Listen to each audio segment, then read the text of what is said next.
poquito mejor, así que, y si hay alguien con COVID, nos vamos a salvar porque no hay tanto COVID. Así que, bien, primero que nada agradecer a la Escuela de Capacitación, a la doctora Rosales Andriotti que está acá, que nos acompaña, que es bueno que siempre la gente de la Corte también esté aquí, así que a los colegas, amigos, a los compañeros del fuero, es un gusto estar con ustedes y poder venir a charlar. Les quiero transmitir qué es esta charla que he ideado acá, que no es una mera transcripción de la ley, sino de lo que yo considero que puede llegar a plantearse, que podemos discutir y que podemos charlar, y algunos criterios jurisprudenciales que hasta el día de hoy se vienen planteando. ¿Cuál es el criterio de los tribunales? Porque está bueno que sepamos cuál es el criterio, que no quiere decir que sea el correcto o que sea el que ustedes puedan adherir, sino que es el que puedan plantear en un determinado momento o poder interpretar la ley, porque nuestra función es interpretar la ley. ¿Sí? Sabemos que las normas no son 2 más 2, que no estamos en una ciencia exacta, que acá nosotros podemos decir que los grises también pueden existir y que en algún determinado momento de nuestra carrera, de nuestra función, en un régimen tan especial, tan nuevo, y que pareciera tan fácil, pero que no es fácil y es complejo, y que muchos todavía no lo entienden, ¿qué podemos hacer con nuestra norma que está acá? Que es vigente, que es ley y que el fuero está en pleno funcionamiento. Y que hemos tenido que hacer camino al andar, como se dice, y hemos tenido que interpretar algunas cuestiones. Entonces, dicho esto, y dado los agradecimientos, que hacía mucho que no venía a la Escuela de Capacitación, hacía mucho, creo que un par de años que no venía a la Escuela de Capacitación, y he decidido volver ahora acompañando a la doctora Rosales, porque debo decirlo, quien se ha preocupado bastante por estas cuestiones. ¿Por qué no vine antes? No importa, y no lo voy a decir, porque soy muy directo, pero no lo voy a decir. ¿Cómo pasa esto? ¿Así? ¿Cómo es? Che, no pasa esto. ¿Querés que lo pase de acá, de la compu? Pero estaría bueno usar esto, ¿no? Ah, hay que apretarlo. Poco me diga así como si, claro, mi hijo. Pero bueno, voy a tratar. Bueno, derecha, ahí está. Bien. Entonces, ¿con qué voy a empezar?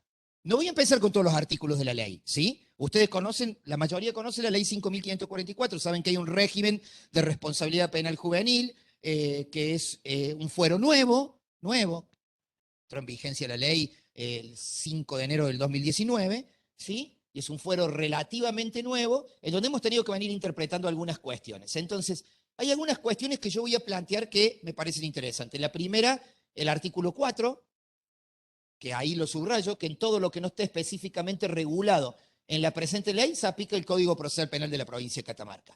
En todo lo que no esté específicamente regulado en la ley, ¿sí?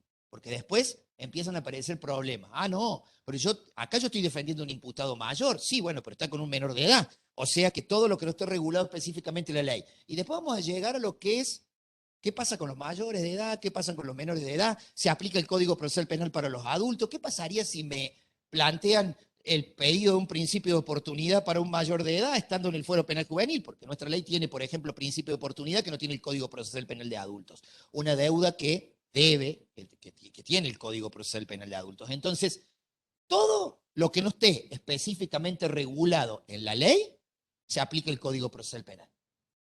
¿Vamos? O sea que generalmente el rito lo llevamos con el Código Procesal. ¿Podemos modificar? Sí, hay prácticas que podemos modificar. Por ejemplo, nosotros en mi tribunal, en nuestro tribunal, no mi tribunal, en donde trabajamos, donde me toca trabajar de juez, nosotros llevamos las audiencias de prueba o de ofrecimiento de prueba que el Código Procesal Penal, que no están reguladas específicamente en la ley, y que el Código Procesal Penal de Adultos dice que se tienen 10 días las partes para presentarlo por escrito, o sea, un término común de 10 días, o sea, las partes presentan un escrito, yo le llevo oral. Nosotros hemos decidido llevarla oral. Entonces, citamos una audiencia oral, porque la oralidad creo que es el fin hoy del proceso penal. Si no oralizamos y le tenemos miedo a la oralidad, no vamos a llegar a ningún lado. Entonces, nosotros en nuestro tribunal, que creo que es el único hasta ahora, no sé si hay algún otro, lo llevamos en forma oral. Entonces, en un lapso, en vez de utilizar 10 días de plazo común, en media hora yo tengo el ofrecimiento de prueba. Y hasta puedo fijar fecha de debate en esa misma audiencia. Y puedo llevar el juicio al otro día si es que las partes están preparadas y lo quieren, lo desean. o lo puedo llevar dentro de 2 días. ¿Me explico? Entonces, me parece importante que las prácticas también las llevemos adelante los operadores. Los operadores debemos llevar adelante las prácticas y debemos hacer y no empezar con los formalismos, ¿no? Porque si el código no lo dice, que yo tengo derecho por escrito. Lo que no pasaría o que no lo que no ocurriría es que venga alguno y que me diga, no, bueno, no me des por tampoco perdido mi derecho porque el código dice que yo tengo derecho a presentarlo por escrito. Bueno, vos lo llevas oral, está perfecto, pero yo puedo ejercerlo por escrito. Bueno, sería viable, sería posible. Pero la finalidad es, ¿qué nos reclama la sociedad? Que las causas son lerdas y los plazos son lerdos. ¿Sí? Y es verdad. Entonces, si yo puedo reducir 10 días a media hora, a 1 hora, es mucho. Es muchísimo.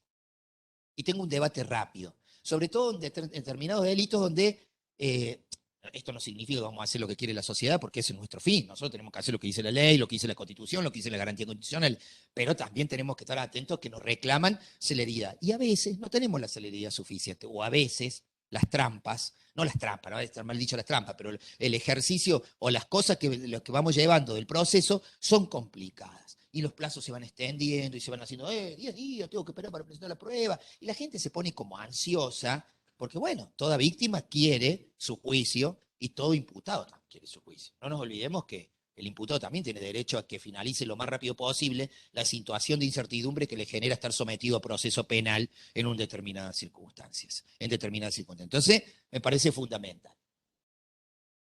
El artículo 7 es una de las cuestiones, que esto hablábamos en en un momento con Juliana, con la gente de la Fiscalía, es fíjense, cuando se atribuye a la supuesta comisión de infracción a la ley penal, ¿sí? A un menor inimputable, conforme a la ley nacional. Ustedes ya saben que son inimputables los que están por debajo de los 16 años, ¿no es cierto? Bien. O que tengan más de 16, pero que la pena no supere los 2 años. ¿Sí? Ustedes recuerdan que la punibilidad en el proceso penal juvenil es relativa. Por debajo de los 16, nadie es punible. Puede entrar en este momento una persona de 14 años y reventarnos a balazo a todos nosotros y no va a ser punible. Lamento, porque no es una cuestión jurídica y es algo que hay que transmitirle también y poder hacer docencia cuando podamos. Yo no soy partidario de que los jueces hablan por sus fallos. Ya es viejo eso. Respeto a quienes sostienen lo mismo. Los jueces tienen que explicar cuando puedan, con palabras sencillas, llanas, porque además lo requiere las 100 reglas de Brasilia, sobre acceso a la justicia de personas en condición de vulnerabilidad, lenguaje claro, sencillo, ¿sí? El lenguaje siempre debe ser claro, pero debe ser sencillo, porque la gente no entiende. Si yo agarro, ¿me entendés? A una persona y le digo, bueno, a usted le voy a mencionar las generales de la ley. Se quedan mirando los testigos así. ¿Pasa o no, Ezequiel? Pasa. O sea, ¿de qué me estás hablando de la general de la ley? No lo entiendo. ¿Sabe qué? Mire, empecemos a utilizar, esto no significa hacer burdo el lenguaje, significa que la gente nos entienda, porque la gente a veces también te critica cuando no entiende. Y cuando yo uso palabras raras, en el sublit, en el subyúdice, en todas estas cuestiones, pero ya voy a llegar a eso. Entonces, hay 2 supuestos de inimputabilidad, de no punibilidad. A mí no me gusta decir inimputabilidad. Ustedes vieron que cuando pasa un hecho de inseguridad grave, lo primero que dicen es, esto es de todos los partidos políticos, de todos los tiempos. Siempre hubo una seducción al político, lo seduce bajar la edad de punibilidad, siempre. Sea de un bando, sea del otro, sea del que sea, le seduce. Y no es posible por otras cuestiones más específicas. Pero se tiene que ver con la punibilidad y no con la imputabilidad. Porque yo, un pibe de 14, 13 años, agarra un revólver y me lo apunta a la cabeza y sabe que apretando el gatillo va a matar a alguien. O sea, él tiene capacidad de comprensión y de culpabilidad, pero el legislador renunció a sancionarlo por debajo de la edad, que tiene más que ver con una política que de persecución criminal o una política criminal de decir, por debajo de los 16 años, señor, nadie responde. Entonces tiene que ver con la punibilidad y no con la imputabilidad, que es capacidad de culpabilidad, que nada que ver tiene con la del 34 del Código Penal. Si no, estaría en el 34 del Código Penal, los menores de 16 años son inimputables, por ende no pueden. No está. Entonces, es edad de punibilidad. Pero bueno, dejemos que se entiende que es un joven menor de edad inimputable. Menor inimputable está mal dicho. Debe ser menor de edad, es una palabra correcta. Menor ya no se adapta a nuestros ¿sí? Régimen. Entonces, niños, niñas y adolescentes.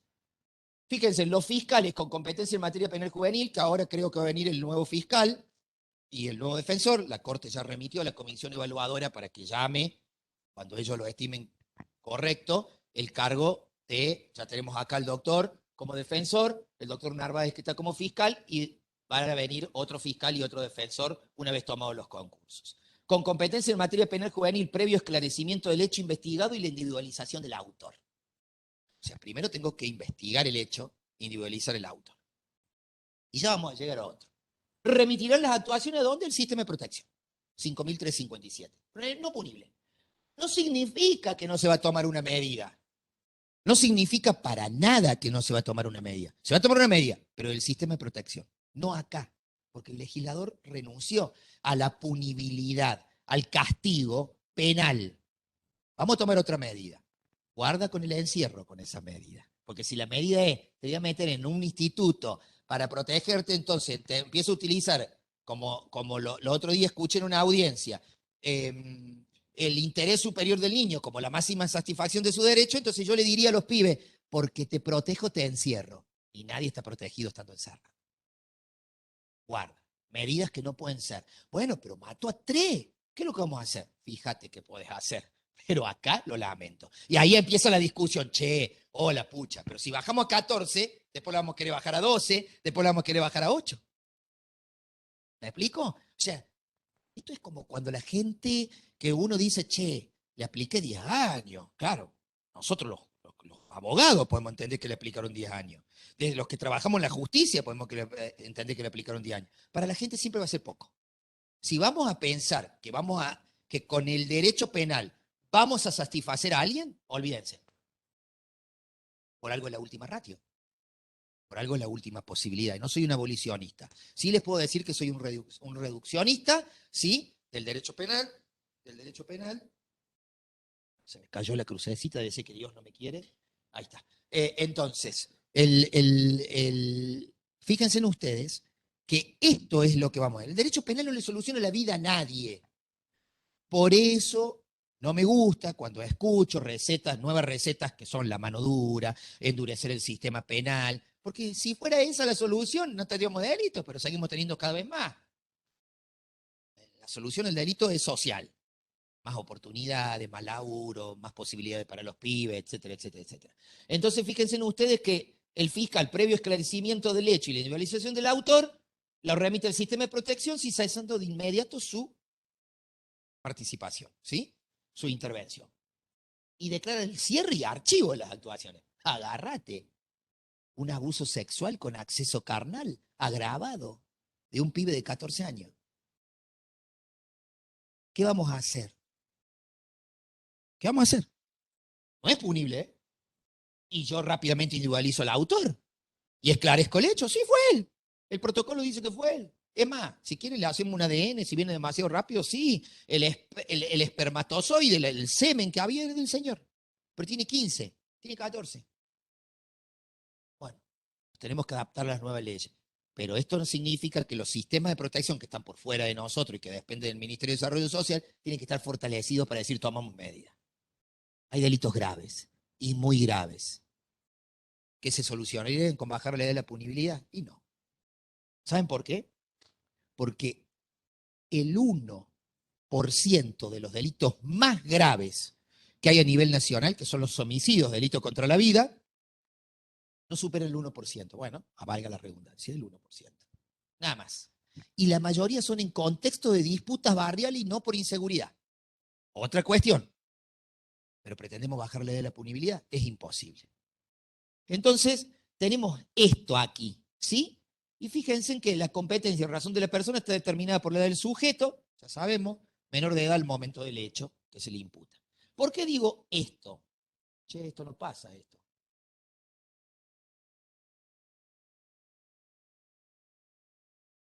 La computadora tengo que...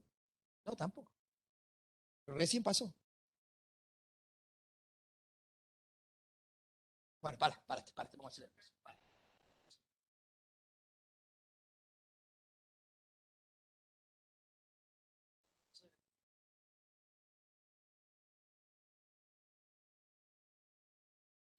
compartir. A ver, párate, a ver ahí.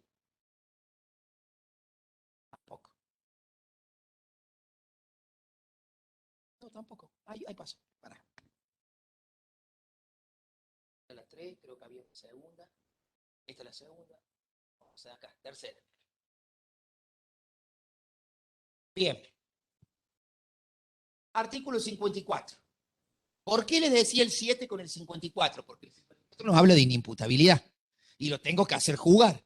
¿Y qué dice? Que comprobada la existencia de un hecho calificado por la ley como delito, bien, y presumida la intervención de un menor de edad inimputable, nuevamente menciona, el fiscal de instrucción del penal juvenil elevará en forma urgente la actuación del juez de control de garantía de jóvenes, a los fines de la declaración de inimputabilidad y la extinción de la acción penal al respecto. Ah, pero ¿me la remite a mí o la manda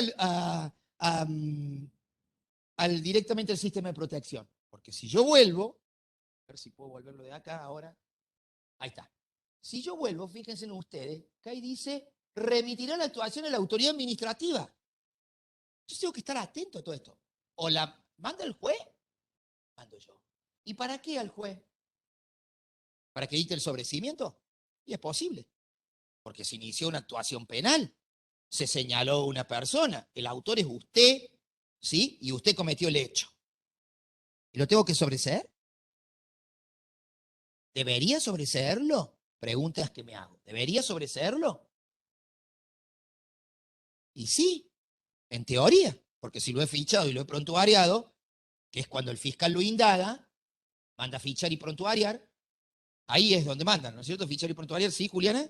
¿Sí? Bueno, entonces yo tengo que sobreseerlo, porque si no le va a figurar el antecedente siempre. ¿Me explico? Entonces, ¿qué interpreto yo? Que no puede remitir las actuaciones rápidamente allá. ¿Me esclarecido el hecho? ¿Qué es lo que tiene que hacer? Rápidamente, o mandarlo al juez de control, o mandarlo al sistema de protección, pero pedirle al juez de control de garantía que lo sobresea. Porque es el único fin, por inimputabilidad. Me parece que que tiene dos vías. ¿Me explico? Pero esto, que ustedes lo ven acá, genera discusión en la práctica. ¿Qué hago? ¿Y para qué me lo mandas a mí? Un dispendio jurisdiccional innecesario si es inimputable o no punible.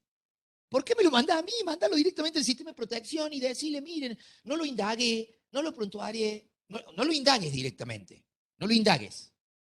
¡Apa! Pero acabo de cometer un homicidio simple, ¿eh? ¿Qué vamos a hacer?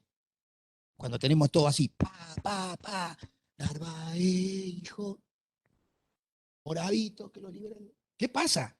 Porque nosotros tenemos que jugar con eso. ¿Qué hacemos? Ah, pero ¿qué? Lo voy a indagar para que te quedes tranquilo. Y no. O sí. Indagarlo, hasta indagarlo podría, porque el código de adultos dice que cuando la participación fuera no punible se lo puede indagar, que es un 305 cuarto párrafo, como se lo conoce. Hasta ahí está. ¿Sí? Necesitamos un decreto de determinación del hecho y la indagatoria. Pero posteriormente, ¿qué más? ¿Pero para qué sería posible el decreto de determinación del hecho si yo sé que es el autor y que es no punible? ¿Para qué lo indago? Bueno, yo creo que mi, mi opinión es que constatado el delito, averiguado, porque todo el mundo queremos saber qué pasó, pueden haber en una investigación de un delito, pueden ocurrir que aparezca otra persona, que aparezcan otras circunstancias, pero esclarecido el hecho e individualizado el autor, es la norma, yo le mando al sistema de protección, como fiscal cumplo, pero le tengo que pedir el juez de control y garantía el sobreseimiento. No hay otra. Y mandar el expediente, la sentencia, para que quede en el registro de que está sobreseído y que además no deberían informar que está sobreseído, que nunca se debería, porque a veces informan que fue absuelto, que fue sobreseído. ¿Para qué informan si no tuve nada? Si ya la justicia determinó que no cometí el delito de ninguna de las maneras, o que fue sobreseído por otra cuestión. Pero es algo que puede haber en algún momento, puede generar controversias. Y que me parece que así debería ser, aunque genere poco más de trabajo. Vamos a la privación de libertad. de los jóvenes punibles, que es otra cuestión cuando yo lo privo de la libertad, que no es nada fácil, sobre todo en delitos graves. Hace poco tuvimos una chica apuñalada. 50, 40, 30, hasta el día de hoy en las actuaciones no dicen que son 37, que son 40, pero bueno, digamos que al periodismo y a la gente le gusta todo ese tipo de cosas. Pero bueno, vos estuviste en el control de detención, lo tenemos al pibe acá. ¿Cometió un hecho grave? Absolutamente grave.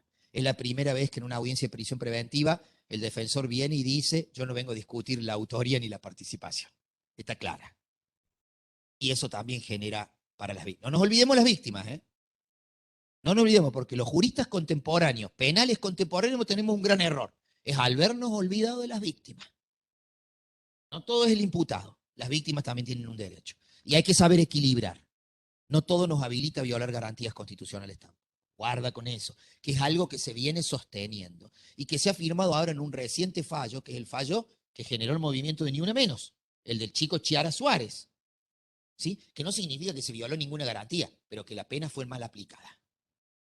¿Sí? Debe ser de la escala de la tentativa.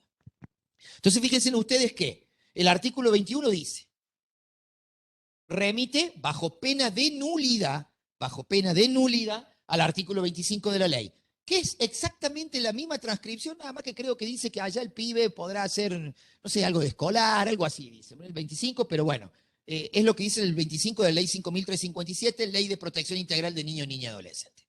Bien, remite bajo pena de nulidad, o sea que yo tengo que tener en cuenta lo que el concepto de esa privación de libertad que me menciona allí, listo. Privación de libertad es todo aquel lugar donde una persona puede salir por su propia voluntad. Punto. Se terminó. ¿Sí? Ahí hay privación de libertad. Ahora, el artículo 22 dice que la aprehensión solo podrá efectuarse mediante orden judicial expresa.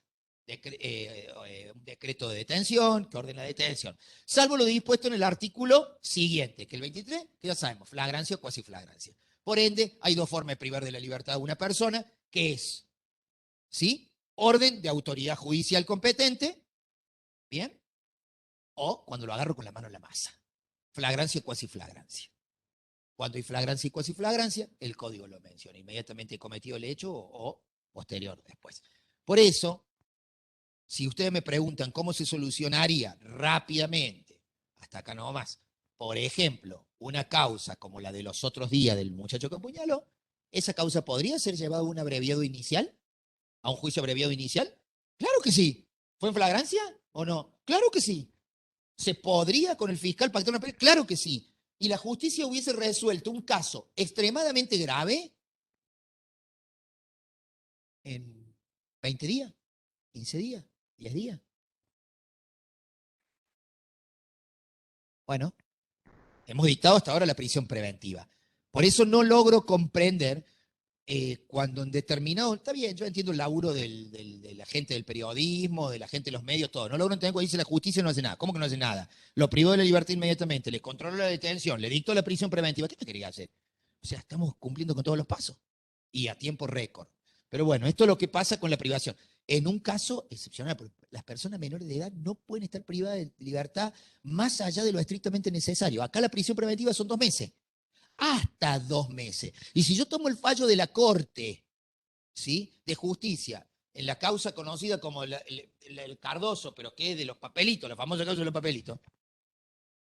Entonces, allí la Corte dijo en el, follo, en el voto de la doctora Vilma Molina y en el voto del doctor Figueroa Vicario, pero específicamente en el voto de la doctora Vilma Molina, que la prisión preventiva es hasta un tiempo determinado. Yo hasta el día de hoy reniego, y lo digo a título personal, que se dicta la prisión preventiva en los fueros de adultos y le dice dictar la prisión preventiva. ¿Hasta cuándo? Tengo derecho a saber hasta cuándo voy a estar privado cautelarmente de la libertad. 1 año, 2 meses, 3 meses, 4 meses. Y con eso me habilita para tenerlo hasta 2 años. Yo supongo que hasta 2 años. Y sí, es por peligrosidad procesal. Cuando desaparecieron los riesgos, ¿por qué no puedo recuperar la libertad? Si la privación de la libertad es la excepción, ¿sí? Y la regla es la libertad. Entonces, ¿por qué no me ponen como juzgado de control de garantía? ¿Hasta cuándo? No me haga cumplir 2 años en el servicio penitenciario.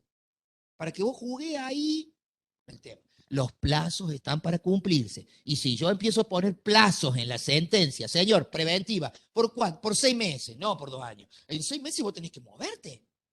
Y a veces la causa, también, que eso pasa, y seamos honestos, puertas adentro, duerme a veces porque yo sé que tengo una changüí de 2 años para moverme. Bueno, yo ahora le fijé al pibe una prisión preventiva, me pidieron 2 meses, el máximo de la ley, ¿no, Luis? 2 meses, 45 días. Me parece que eran 2 meses. Eran 45, pero no porque se me antojó, sino 45 días. ¿Que puede pedir una prórroga más? Claro. ¿Por 2 meses? Sí, pero te podría decir, no, la prórroga puede ser por el mismo plazo, 45. Y termínala, ¿eh? Termínala. Pero bueno, eso también nos ha generado dificultades, la ley en la práctica que vamos a llegar en cuanto a los plazos. No puede materializarse, y esto es algo que después me tocó fijar jurisprudencia. Escuchen bien esto. No puede materializarse prohibición de alojamiento en la primera circunscripción judicial. ¿Sí? Primera, en dependencias policiales o penitenciarias. Los pibes no pueden estar ahí. Ah, y cuando cumple mayor de edad, tampoco, porque el hecho es como menor de edad. Para eso la ley se aplica conforme a la edad que tengo el momento del hecho. Sí, entonces aplícame todo el régimen. No espere que cumple 18 y me mande. No se puede. No se puede. Después discutiríamos si son de hechos como mayores, como menores. Pero si tiene como menor de edad, bien. Entonces, de adultos y de uso de armas. No puede haber armas. Artículo 26.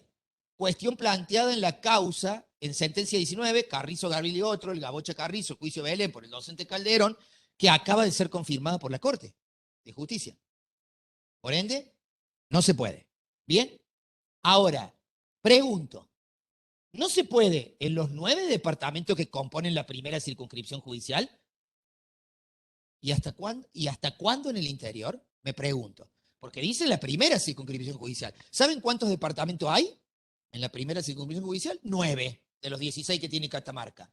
Pero si yo tengo que privar a un pibe de la libertad porque cometió un delito grave en Zampacho, no, allá en donde fuimos, allá al límite con Santiago del Estero, ¿cómo es? Lavalle. Lavalle, pero ¿y el otro?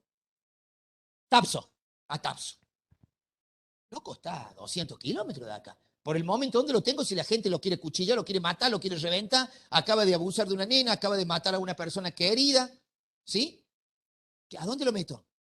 ¿Lo tengo que traer rápido para acá? Bueno, ahí nos vamos a encontrar con los problemas de la práctica, que son certeros. No tengo móvil en este momento, lo tengo mandando haciendo una diligencia. ¿Y a dónde lo pongo? ¿En la comisaría? En la comisaría no puede estar. Bueno, no es tan fácil como parece. ¿Sí? Creo que por eso insisto, de hecho, la ley habla, que yo no lo menciono acá, pero la ley habla de policía judicial especializada y de policía administrativa especializada. Y no hay nada de eso todavía. ¿Sí? Pero fíjense en ustedes hasta cuándo. O sea, todos los departamentos del interior. O sea, estoy hablando de un departamento, pero hay otros en el interior. Todos tienen comisaría, no tienen un lugar donde mandar. Bueno, deberían buscar un lugar, una escuela, un hospital, no lo sé, pero la comisaría no lo meta. Porque además hay personal armado en las comisarías. Y está prohibido. ¿Vieron que a veces las leyes son muy bonitas, pero si no tengo muchas cosas en la práctica no las puedo llevar adelante? No es tan fácil. Porque no es lo mismo cambiar una ley que cambiar un sistema. Un sistema lleva más tiempo. Bueno, en Belén pasó algo particular, ¿no, Luis? A la chica que era menor de edad llevaron a la comisaría, pero en una dependencia, porque la ley lo habilita, distinta, no en una celda. Distinto, pero bueno, dentro todo cumplieron. Pero hay otras cosas que no se cumplieron. Pero es para que lo vayamos viendo y para que la Corte lo vaya evaluando también incluso, doctora, para que lo vea. El derecho a la privacidad es otro. ¿Hasta qué punto puedo hacer? A mí me molesta mucho, che, no se irá a hundir esto, no, porque no soy tan pesado tampoco, pero por las dudas me apoyo así. Subrayo esto. Miren, todos los días se viola el derecho a la privacidad. Y si nosotros somos jodidos, vamos a entrar en una guerra diaria con los medios de comunicación. Y a veces uno no tiene, a la persona que no tiene laburo, tiene un montón de laburo, tiene que ponerse en esto. Pero la otra vez, en la causa del pibe, vuelvo a insistir en la causa del pibe, que apuñaló a la chica, dijo, es el vecino de la casa 25. Miren lo que dice el derecho a la privacidad. Las personas menores de edad que se encuentren sometidos a proceso penal tienen derecho a que se respete su privacidad. Punto. Eso lo sabemos todo, regla general. A tales fines queda prohibida la divulgación pública por cualquier medio de todo dato referente a la identificación de joven. Eso no significa que los medios no puedan sacar una foto. Lo que tienen que cuidarse es, no lo individualizo, no hay, a ver, punible que sea imputado de la comisión de delito, su fotografía del rostro. Si le saco una foto de espalda, bueno. Entonces, a ver, tampoco los extremos son, saco una foto del tribunal, donde hay un pibe sentado, no está mal. ¿Sí? Y si le saco el rostro, pixelo. ¿Estamos de acuerdo? Eso es lo que se exige. Referencias a su nombre. Bueno, nosotros hemos tomado, sabemos que en el fuero nuestras sentencias llegan con iniciales.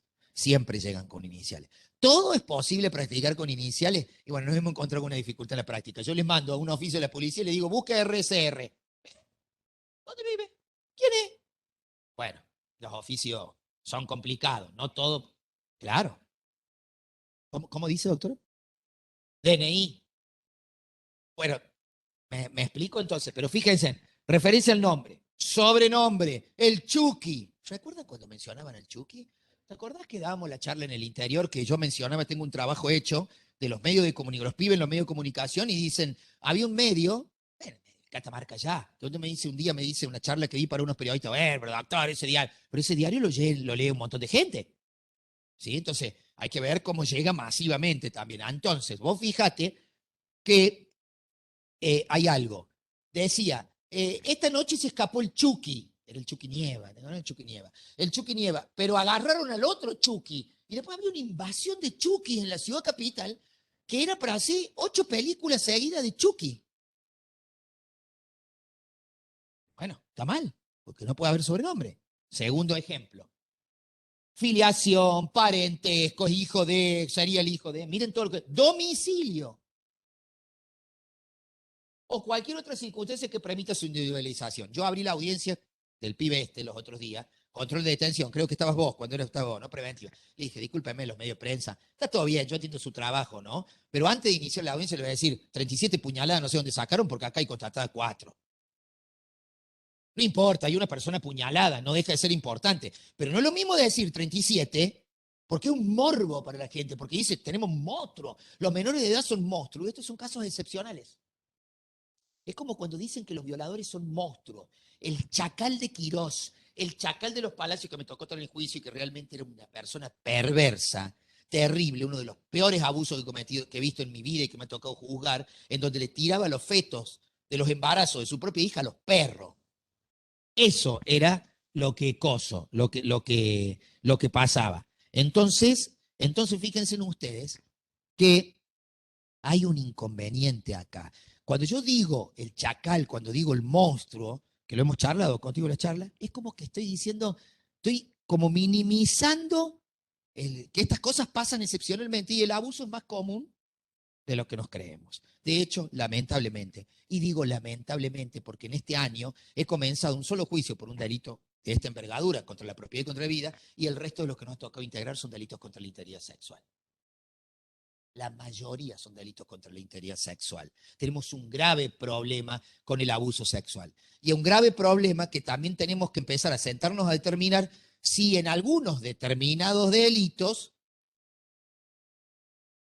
estamos viendo el dolo del tipo penal. Porque nosotros somos abogados y nos exige violencia, falta de consentimiento. Tenemos que poner mucho el ojo porque hay cuestiones muy finitas que nos pueden estar, ¿sí?, afectando estas cuestiones. Entonces, esto es en cuanto a la etapa de privacidad. En todas las etapas, y fíjense en ustedes que los magistrados y miembros del Ministerio Público Fiscal y de la Defensa, funcionarios públicos, auxiliares de la justicia, es decir, la policía te da los partes de prensa y menciona cualquier cosa. ¿Sí? Los auxiliares de la justicia que intervienen en cualquier acto de proceso penal deben guardar absoluta reserva. ¿Qué pasa con el parte policial de todos los días? Yo hasta ahora no le he dicho nada a mi querido amigo Gustavo Aguirre, el ministro, pero guarda, con lo que vos informas ahí. ¿Sí? Fíjate, en su distinta etapa deben guardar absoluta reserva evitando el conocimiento público en cualquier clase de publicidad, debiendo resguardar la identidad, privacidad e imagen del joven menor de edad punible sometido a proceso. En caso de incumplimiento se impondrá una multa de hasta 2 sueldos de un secretario de juzgado de primera instancia. Aquí hay secretarios, no le voy a preguntar cuánto cobran, pero ustedes imagínense que son 2 suelditos. A los funcionarios, yo interpreto que a los funcionarios y a los medios de comunicación no nos olvidemos que hay una ley demasiado vieja, que es la 20.056, 20.000, ya vamos por la 27 y pico, ¿no? En cualquier momento llegamos a la 28, que habla de la sanción a los medios de prensa cuando intervengan en casos de chicos en conflicto de ley penal. Y está vigente.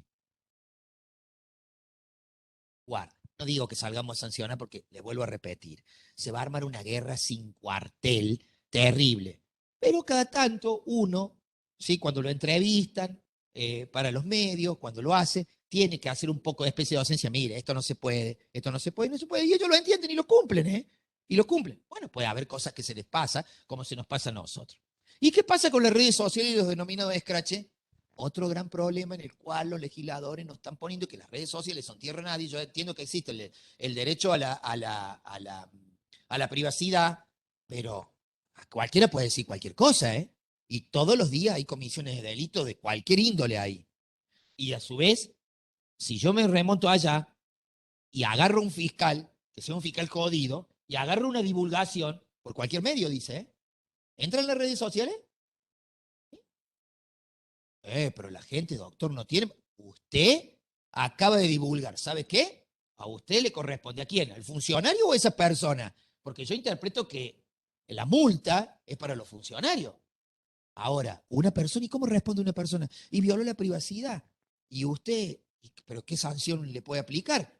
No digo que la sanción sea, me explico, esta circunstancia, pero fíjense en ustedes que pasa esto. Fijemos, pasemos. Pero bueno, es una de las cuestiones anecdóticas que quiero mencionarle. Son 28 privacidad. Esto es otra cuestión. Esto cambia acá mucho. ¿Alguien me podrá facilitar un pañuelito, por favor? Si tienen. Bien, me hace mal el aire por eso. Pero si lo apagamos no nos morimos. A ver, son parte esencial en el proceso penal juvenil. Fíjense en ustedes. El joven menor de edad, las chicas siempre en la cartera tienen todo, ¿vieron?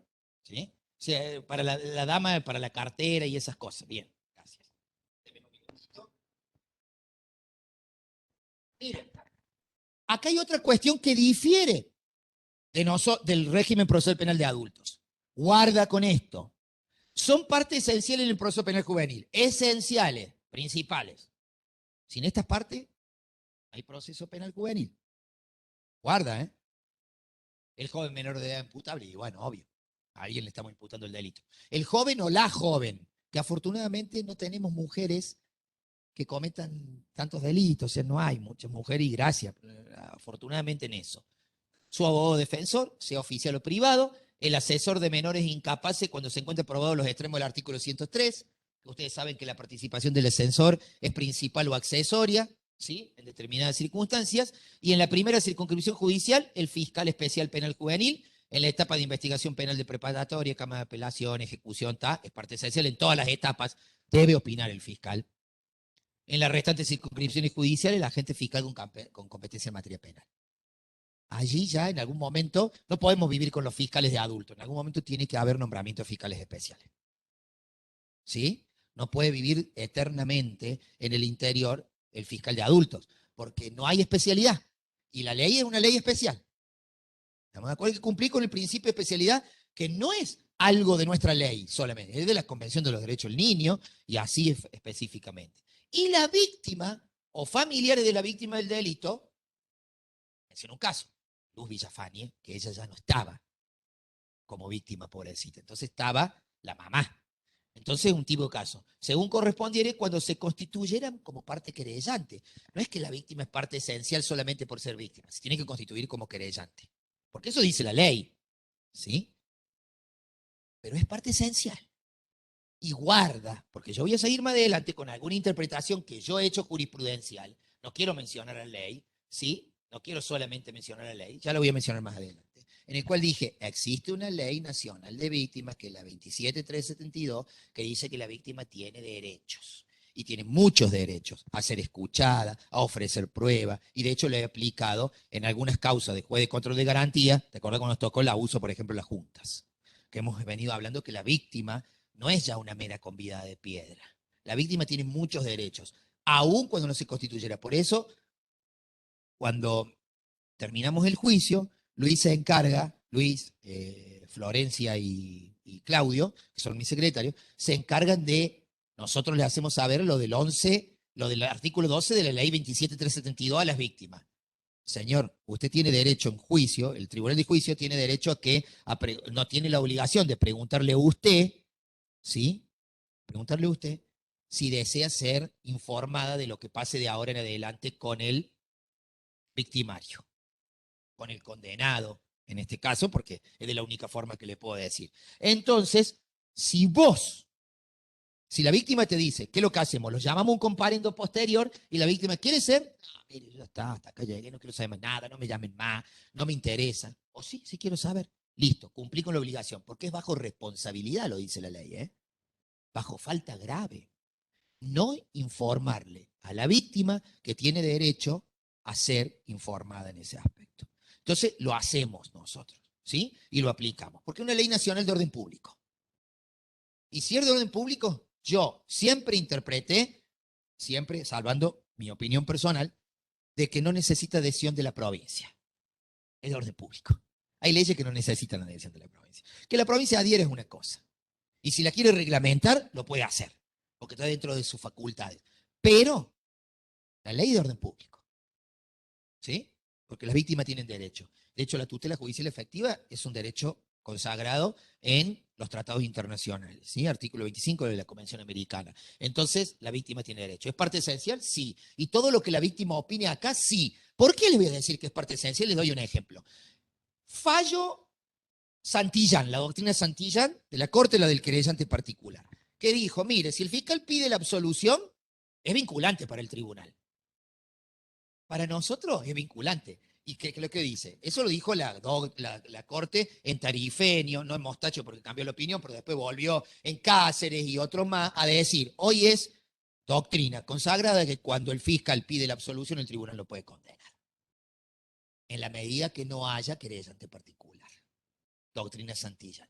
Si hay querellante particular, él puede instar la acción hasta que el Tribunal Superior diga, tiene razón el fiscal, hay que absolver o no tiene razón, vaya, hágase un nuevo juicio y un nuevo, ¿sí? O lo puede condenar, incluso la Corte lo puede condenar. De hecho, hay condenas dictadas por la Corte. Hasta puede determinar la pena. La Corte puede hacer muchas cosas.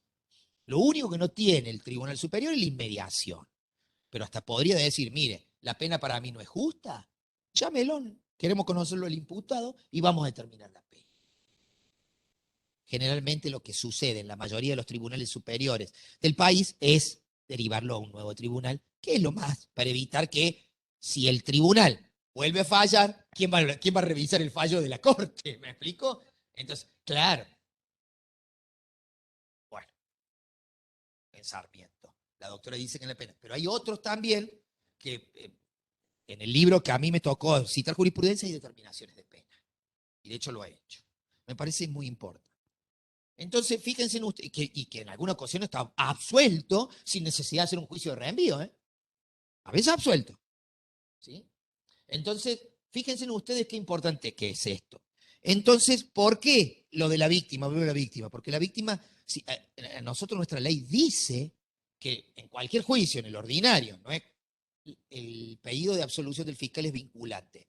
Pero interpreto yo, todavía no me ha tocado, no lo tomen como un adelanto de opinión tampoco, pero que si tenemos una parte, que si el fiscal es esencial y la víctima es esencial, debo respetar a la víctima. Y si el fiscal me pide la absolución y tengo querellante que me pide la condena, tengo que, y yo estoy convencido que debo condenar también el tribunal, tengo que condenarlo y mandarlo de última a la corte. O si yo coincido con el fiscal y ellos me pidieron condena, lo tengo que mandar a la corte porque lo puede casar. Porque es parte esencial. ¿Sí? Distinto que cuando el fiscal está solo, no hay discusión. ¿Bien? Y además, nosotros en el Fuero Penal Juvenil no podemos aplicar una pena más alta que la pedida por el fiscal, en cualquier juicio. Solamente en el juicio, en el proceso adulto, es para abreviado y es para, para correccionales. Los demás puedo aplicar incluso una pena. Es más, creo yo, perdón, que esta es una falla del código, que el artículo 45, el tribunal podrá aplicar una calificación jurídica distinta, aun cuando implicara agravar la pena. Más pedida que el Ministerio Público Fiscal. No, señores, la Constitución dice que el titular de la acción penal es el fiscal. doctrina de la doctora Ángela Ledesma, de la Cámara Nacional de Casación Penal, algunos otros tribunales superiores, Aida Tardit. No se puede ir más arriba que el fiscal. Porque si no, hacemos lo que queremos. Van a decir, bueno, pero ¿la pena de quién es? ¿La del tribunal o es del fiscal? Bueno, el titular de la acción es el fiscal y si empezamos con esa pelea, la pena es mía, lo tuyo es tuyo, lo mío es mío, entonces no vamos a hacer. No, el fiscal es el que fija el límite. Es más, de eso el fiscal dice si persigo o no persigo. Hace muy poquito, la semana pasada, hicimos un juicio de principio de oportunidad. Fíjense en ustedes qué es lo que pasa. Otra de las cuestiones que acá sí se ha generado controversia en los plazos. Porque el código dice, primero habla, plazo, fíjense ustedes, perentoriedad. Me dice, plazo un perentorio y un plazo pena juvenil. Son perentorios. Me decir, estos plazos no hay posibilidad de nada. Ay, acá se arma unos líos. Se arma unos líos. ¿Cuándo son perentorios? Y acá tiene que entrar la interpretación. Porque si no, yo podría dejar con un grado de impunidad un montón de casos. Abusos sexuales, graves.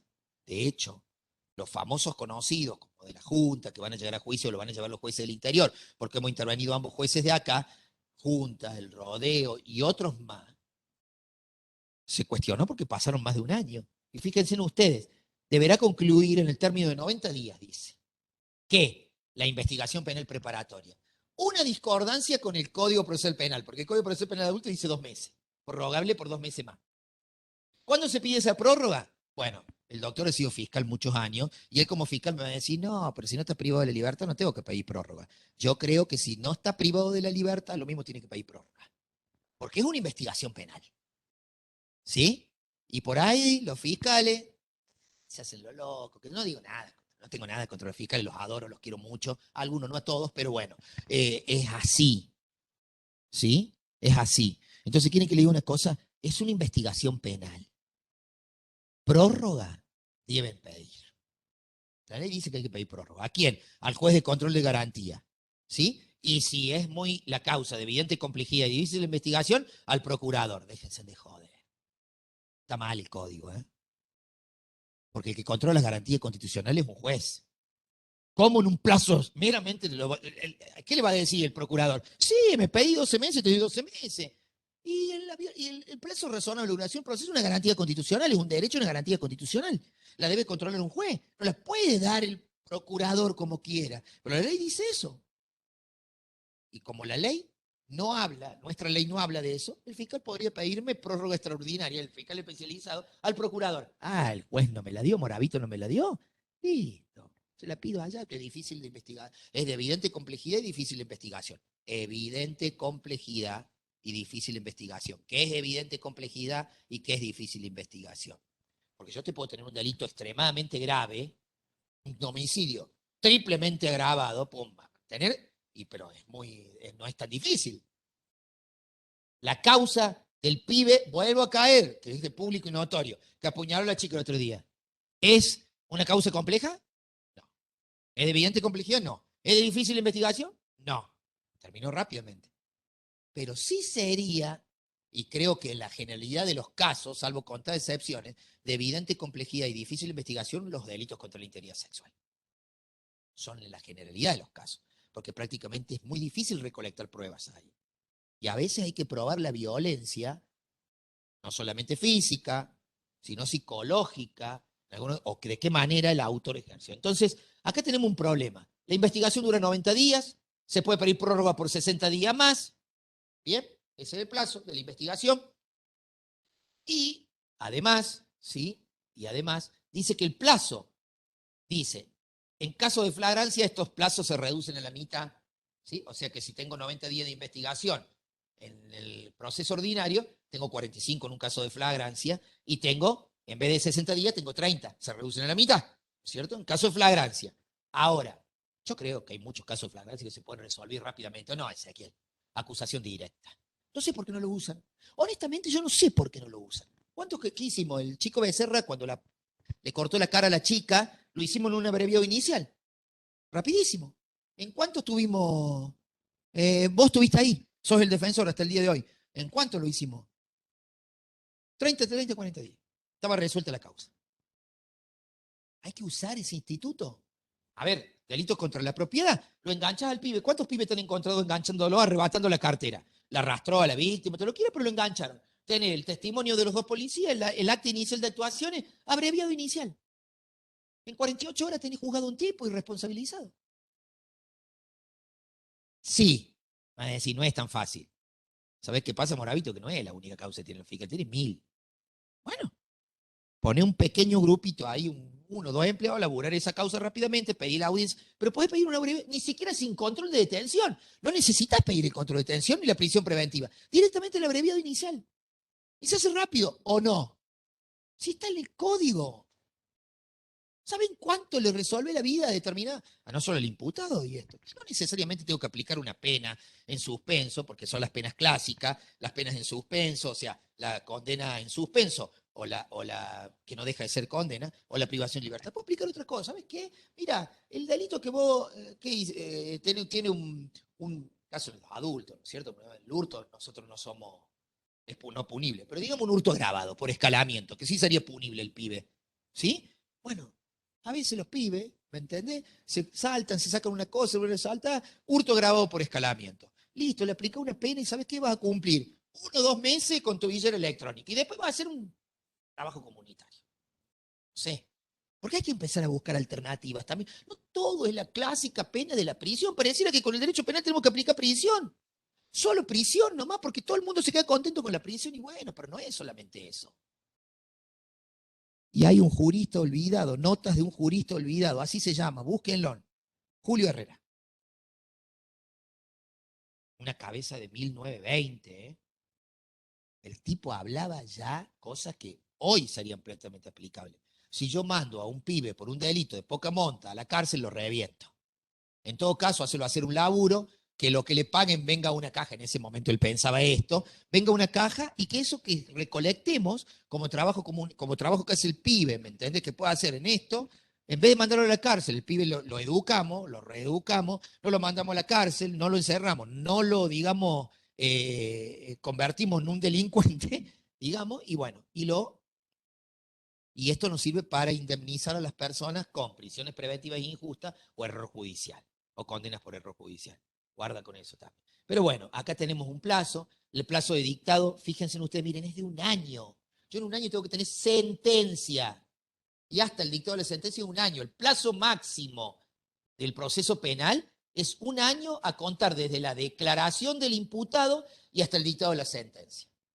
Y ahora empezaron, cuando se encuentren imputados, personas menores de edad, ya voy a volver acá, imputados en forma conjunta, personas mayores de edad, en relación con ellos, reguirá el plazo del Código Procesal Penal.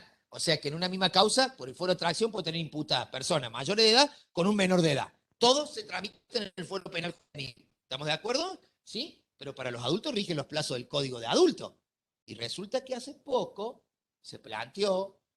¿Quién era el doctor Juan Pablo Morales y el doctor Herrera Basualdo? ¿Cierto? ¿En una audiencia? Sí, en una causa. Mire, planteo formulado por la víctima en el auto interlocutorio número 1. Todos estos son de mi tribunal, ¿no es cierto? Estos autos. Planteo formulado por la víctima constituida como querellante particular. Abuso de la Junta fue esto. ¿Bien? Dijo el tribunal citando el fallo Cardoso Luis, que es de la Corte. Este fallo es muy importante. Para mí un fallo bisagra este. Es muy importante porque dice muchísimas cosas y un ley en que es muy importante. Dice, partir de lo señalado por el máximo tribunal provincial, los funcionarios judiciales debemos extremar los recaudos necesarios para que los procesos penales iniciados lleguen a una decisión lo más pronto posible. ¿Es verdad o no? Bien. Siempre atendiendo la complejidad de la investigación que se está llevando a cabo, como así también la tipología del delito que se investiga. Pues los abusos sexuales son de esos delitos, en donde esa complejidad se torna mucho más palmaria que en aquellos delitos donde resultan afectados otros bienes jurídicos. Sin embargo, ello nos avisa para que en el plazo de investigación se extienda de forma irrazonable en desmedro de los derechos del imputado y, por supuesto, de la víctima. Ojo, tenemos que congeniarlos todos los derechos. No, tampoco nos vayamos, porque es un abuso sexual, hagamos lo que querramos. No, pero tampoco dejemos impunes ciertos delitos, porque la taxitividad, porque la tajante de la ley en algunas cuestiones. Entonces yo tengo que empezar a jugar también cuando hay casos de evidente complejidad, cuando es difícil investigación, qué pasó con la pandemia, cómo pudo trabajar, hubo suspensión de plazos procesales. Entonces no me vengas a pedir, llegó el año y cortame, me entiende el delito. Ahora bien, dijo este fallo, en lo que a ti interesa soy de la opinión de cuando se trata de la actividad indispensable, ¿este es un fallo del año pasado? Del año pasado, sí. Para el desarrollo del proceso penal, como es la investigación penal, el plazo, mientras no existan personas privadas de libertad. En estas causas no estaban privados de la libertad. Algo que me llama, para los adultos, sobradamente la atención. ¿Por qué no están privados de la libertad? Me parece bien. A ver, han encontrado otra manera. Pero ustedes saben que de cajón los fiscales por un delito contra la integridad sexual te mandan adentro, ¿eh? Es una pena que tiene de 6 a 15 y si es agravado de 10 a 20, 10 a 20 o 8 a 20, 10 a 20, 10 a 20 y si es en concurso real, y si es en concurso real, con mayor razón porque se suman los máximos. Entonces fíjense ustedes que el plazo, ese plazo máximo, como digo acá, mientras no existan personas privadas, jamás puede aparejar una de las consecuencias de la perentoriedad, porque la ley me dice que son perentorios. Esta es una interpretación que hizo y una jurisprudencia del tribunal, ¿eh? Después la corte me puede pegar carpeando una patada, no lo sé. Si llega a la corte me puede decir, no señor, la ley dice perentorio y es perentorio. Pero guarda con la impunidad de las víctimas y con todas las cosas, porque de hecho el Código Procesal Penal de Adulto dice que cuando la prueba se tramite fuera, que cuando el plazo es como que también tiene que tener esos vaivenes, porque si no, generaríamos impunidad en un montón de casos, sobre todo en los delitos contra el interés sexual, sobre todo cuidado con la perspectiva de género, con todas estas cuestiones y los estándares internacionales que nos dicen que deben investigarse los delitos de género, que involucra violencia sexual, que involucre todo. Debe haber juzgamiento, o sea, investigación y juzgamiento. No dice castigo los tratados internacionales. Tiene que haber investigación y juzgamiento. Puede haber absolución también, ¿eh? No siempre, no siempre vamos a llegar a un puerto de esto. Entonces, fíjense en que creo que la perentoriedad, en otras palabras, la caducidad por el mero vencimiento del tiempo útil para cumplir el deber procesal de impuestos para semejante función. Ello, por supuesto, sin que se habilite una investigación que se extienda nuevamente y razonadamente en el tiempo, que vos me venga y me diga, bueno, no investigo porque hago lo que quiero. No. Pero cuando las personas no están privadas de la libertad, los plazos son distintos. De hecho, el Código Procesal Penal de Adulto dice, como no lo dice la Ley Penal Juvenil, le dice, claro, el Código Procesal Penal de Adulto dice que los plazos de la investigación serán fatales cuando las personas estuvieran privadas de la libertad. Si no están privadas de la libertad, está. Pero hay una investigación en curso y sigue jugando el derecho a un plazo razonable de ser. Entonces, no te exime de pedirme prórroga. Por eso yo reniego cuando no me piden prórroga de la investigación. Porque si no, vos tenés abierta una investigación por mucho tiempo. No. Que no sea fatal el plazo es una cosa, pero que vos no me debas pedir investigación. Prórroga es otra. No podés tener una investigación abierta constantemente. Ahora, entiendo que el plazo de la investigación penal preparatoria difiere en cuanto a sus consecuencias de cumplimiento si la persona imputada se encuentra en libertad o privada de libertad durante un proceso penal, convirtiéndose en fatal en este último supuesto, cuando está privada de la libertad. Pues, si así lo establece específicamente el segundo párrafo del 108, si el imputado estuviera privado de libertad, serán fatales los plazos de la investigación penal. Bien. Evidentemente, el plazo razonable de duración del proceso se encuentra previsto a favor del imputado. Más allá que la víctima también llegar a tener derecho a un plazo razonable de duración del proceso. El plazo razonable para la víctima también. Yo quiero saber qué es lo que pasó conmigo. ¿Por qué no lo definís? ¿Me entendés? Entonces, fíjense ustedes que, pues, solo él puede cuestionar las prórrogas, dice la ley. La ley dice, la ley nuestra dice que solo el imputado puede cuestionar las prórrogas concedidas solicitando que se fije un plazo prudencial para la clausura de la investigación. Y por supuesto, siendo sus consecuencias, reitero, distintas si el imputado está privado de la libertad o no. Entonces, si el imputado puede prorrogar las prórrogas, tiene derecho a cuestionar las prórrogas, ¿cómo voy a cuestionar una prórroga que no se me pide nunca? Es un derecho del imputado también. Pídanme la prórroga. Bien, pero es fatal si está privado de la libertad. Eso es cuanto que nuestra ley dice perentoriedad, porque si no, los mato a las víctimas. Hay delitos que son difíciles, no llegan a cumplirse el plazo, un año no lo tengo, no lo tengo. Es difícil, porque no tengo una sola causa. Doctora.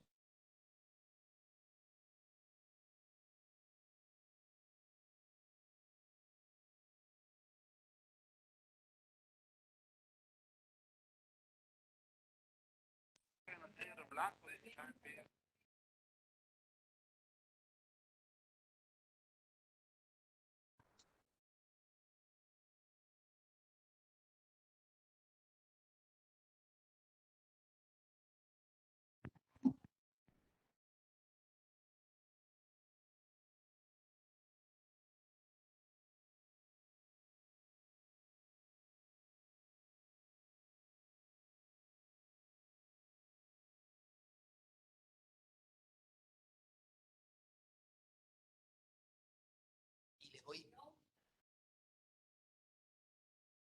Claro,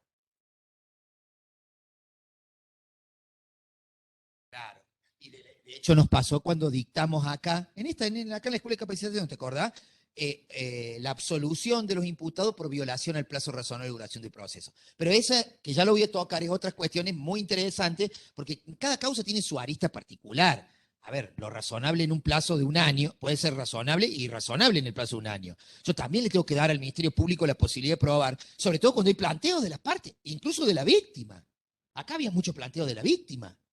Bueno, pero como se podrá decir, los jóvenes imputados se encuentran en libertad los tres. Están en libertad, con medida alternativa. Guarda, yo encuentro una trampa acá. Echa la ley, echa la trampa, dijera el dicho. Al fiscal le conviene, en muchas ocasiones, no le transmite esto a Guillermo, ¿no es cierto? No, bueno, pero ya lo sabe el fiscal. El fiscal le conviene pedir, lo hablamos con Luis la otra vez, ¿no? Una prisión domiciliaria con pulsera electrónica. ¿Sigue siendo privación de libertad? Sí. ¿Corren los plazos? Sí. ¿Son fatales? Sí. Pero, ¿sí? Ya corre, juega con otras, porque yo le puedo en algún momento, ¿sí? Sacar, ¿me entendés? La pulsera. Ah, bueno, pero escúchame, ¿y la investigación? No. ¿Le cambia? No. Pero en ocasiones le conviene eso. En muchas más ocasiones. Y se libera de un montón de cosas. Pero bueno, ya vamos a llegar a eso. Ahora, esto es lo que, en el auto interlocutorio 44421, no es que en el 2019 y 2020 no trabajamos, ¿eh? Yo menciono esto que se empezó a hacer jurisprudencia hasta acá, pero tenemos del 2020 mucho también. ¿Qué es competencia apelaciones? Esto en la apelación, hace poco. Acá me pidió el doctor Juan Pablo Morales y el doctor eh, Herrera Basualdo el tema de que me plantearon la insubsistencia de la acción penal por violación al plazo razonable. Y guarda que la insubsistencia de la acción penal, ¿sí? Y lo ha dicho la Corte Suprema de Justicia de la Nación, es una creación pretoriana. Lo más acorde para declarar un proceso, o el instituto acaba de decir, con lo cual yo no estoy de acuerdo, ¿sí? Pero hace muy poquito, creo que el año pasado, dijo que la prescripción es el instituto más utilizado para declarar la violación del plazo razonable. Y que la prescripción está en el Código Procesal, en el Código Penal de la Nación. Claro, Brax. Entonces, hay una catarata de discusión. Entonces, las provincias no podemos hacer nada, no podemos dictar nada. Y a veces hay otras cuestiones. No, me parece que se le fue la mano. Yo creo que ahí la Corte erró lejos y nosotros podemos, porque además la violación del plazo razonable es una garantía constitucional y nuestro control de constitucional es difuso y no todos los jueces somos jueces interamericanos.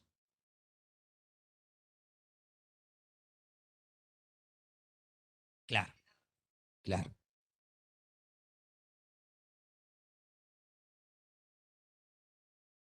claro. Totalmente. Bueno, a ver, sigo con esto. Acá dijimos, en este fallo dijimos, como punto de partida sobre una cuestión trascendental, como la duración razonable del proceso, vamos a tener en cuenta lo que dijo la Corte, esas cuatro cuestiones, que son las que menciona la Corte Interamericana en numerosos fallos. ¿Sí? Complejidad del asunto, diligencia de las partes, actuación de las autoridades y afectación generada. Que la afectación generada sale, ¿sí? En el fallo que es de la República Argentina, que es Furlan y otro versus Argentina. ¿Cuál es la afectación generada en una determinada cuestión? Entonces, fíjense que yo acá lo pongo con iniciales y le decimos a la defensa, espérese, usted me viene a plantear la insubsistencia de la acción penal, les cuento cómo es el fallo para no detenerme mucho, me viene a plantear, pero su defendido, un abogado defendía al menor de edad y uno al adulto. Y usted quiere que al adulto yo le aplique los plazos del fuero penal juvenil. Y no, la ley dijo, ustedes vieron recién en el 36, que para los adultos rige el plazo del Código de los plazos del adulto. Si no, todos los adultos cometerían delito con los menores de edad y se beneficiarían de las... No, lo traemos al menor de edad y a la gente del fuero para rodearlo de garantía al menor de edad, pero no tanto al adulto, que el adulto tiene las garantías comunes. Pero, sí, uff,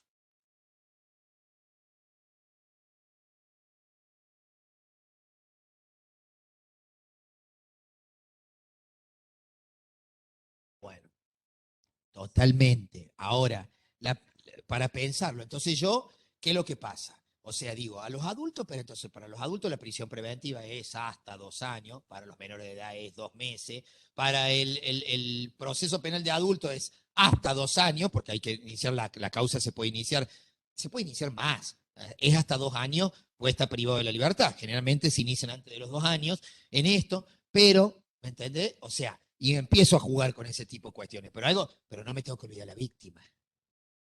Porque tengo que pensar. Por eso tenemos nosotros, quienes trabajamos. Claro. No, es que al contrario.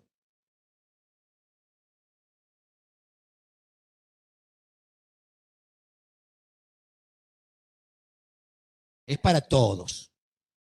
Entonces, fíjense en ustedes. Claro. Y para las víctimas también.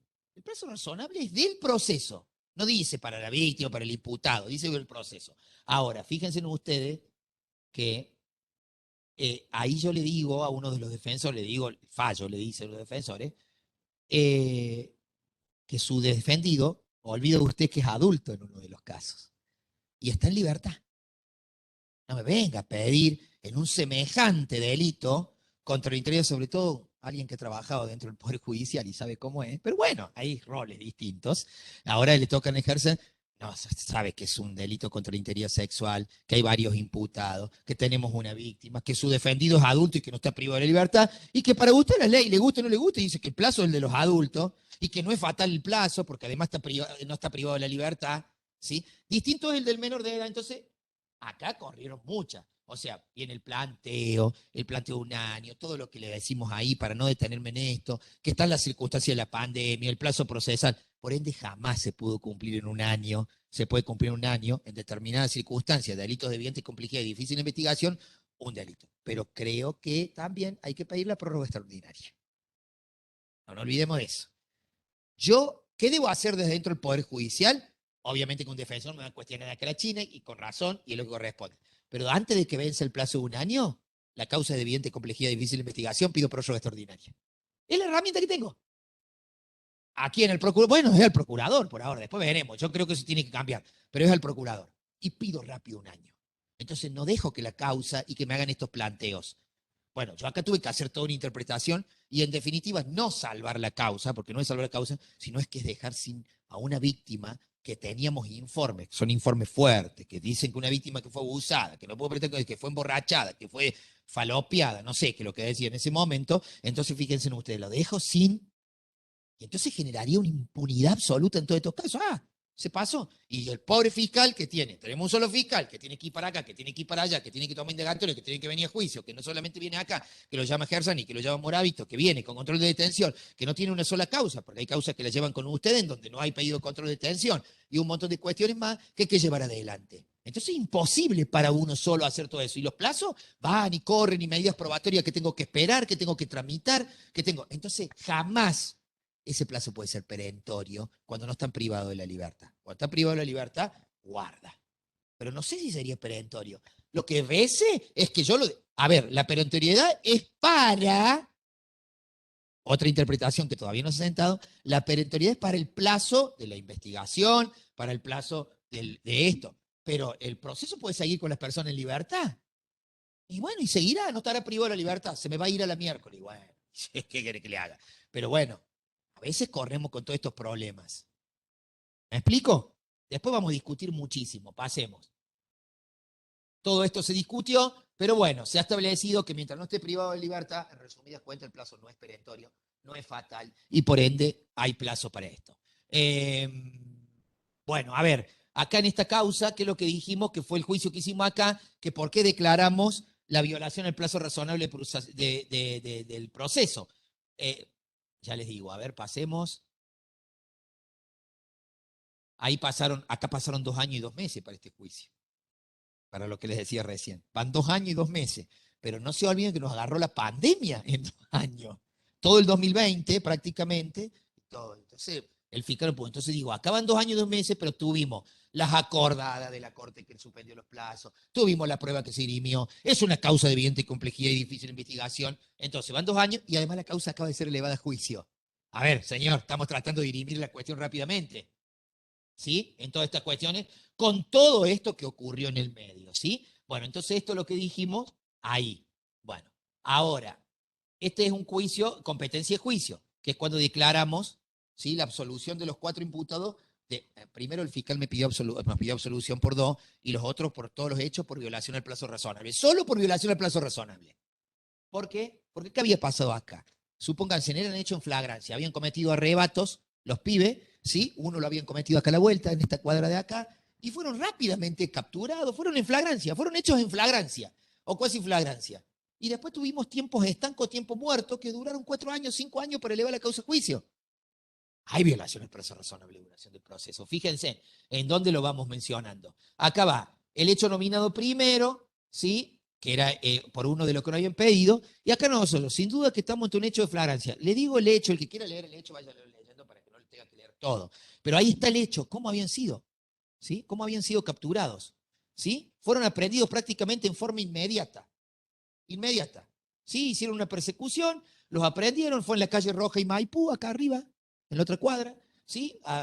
Abordaron a una víctima, le quitaron las pertenencias.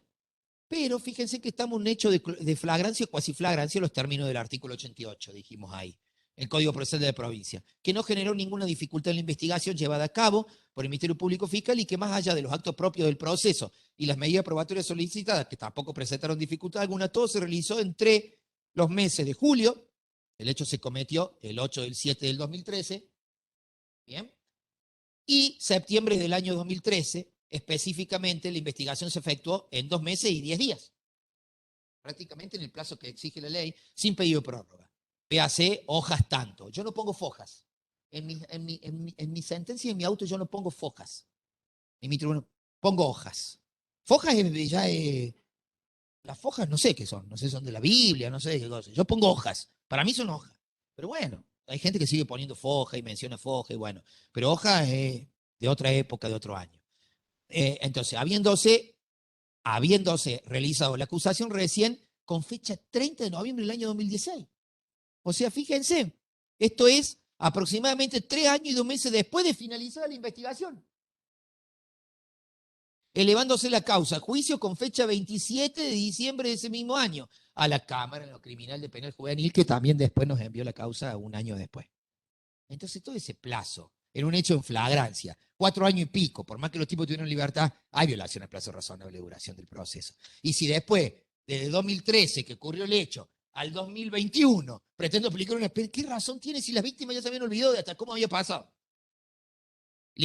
Había unos imputados, Mercado, ¿te acordás que nos demoramos por agarrar en Córdoba, que tuvo que trabajar el doctor con todo el tema de la extradición y todo ese tema? Tardamos prácticamente, ¿cuánto? Casi 6 meses, 7 meses para capturarlo, 8 meses. Todos adultos, que además nos enganchó porque acá no había menor de edad. Lo que pasa es que esta causa es un derivado de una conexidad subjetiva. Había un imputado menor de edad, que un juicio que le hicimos, que se llamaba Ramos, Vaca y Villalba, ¿sí? Arrebato también, y después Vaca, que vino acá, los enganchó a todos los demás. Y el Foro de Tracción nos dice que las causas, cuando están acumuladas, tienen que venir todos a nosotros. Por eso terminamos jugando adultos y podemos llevando juicio. Entonces, te imaginas, las cámaras están así. Este está enganchado con Vaca, mándenselo a Moravito que le haga el juicio, a Gerson y que le haga el juicio. Y así pasa. Y lo tenemos que hacer porque la conocida dice eso. Bien, pasemos. Esto pasó con esto. Bien, pasó con esto. Ahí dijimos cuándo.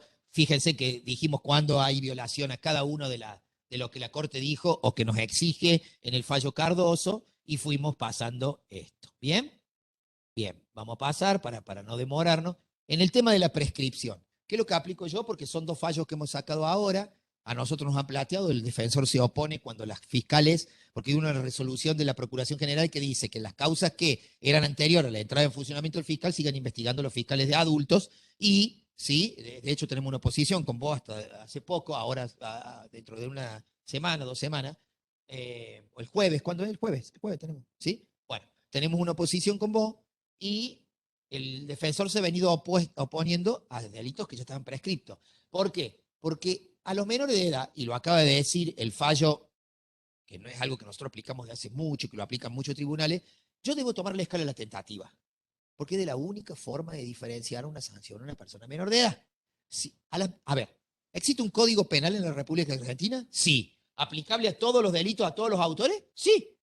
Los menores de edad sí, pero la ley dice que la prisión de las personas menores de edad será por el plazo más breve que proceda. Y de hecho, la ley 2278, decreto ley 2278, dice que el juez podrá aplicar la regla tentativa, que no es obligatorio, es facultativo.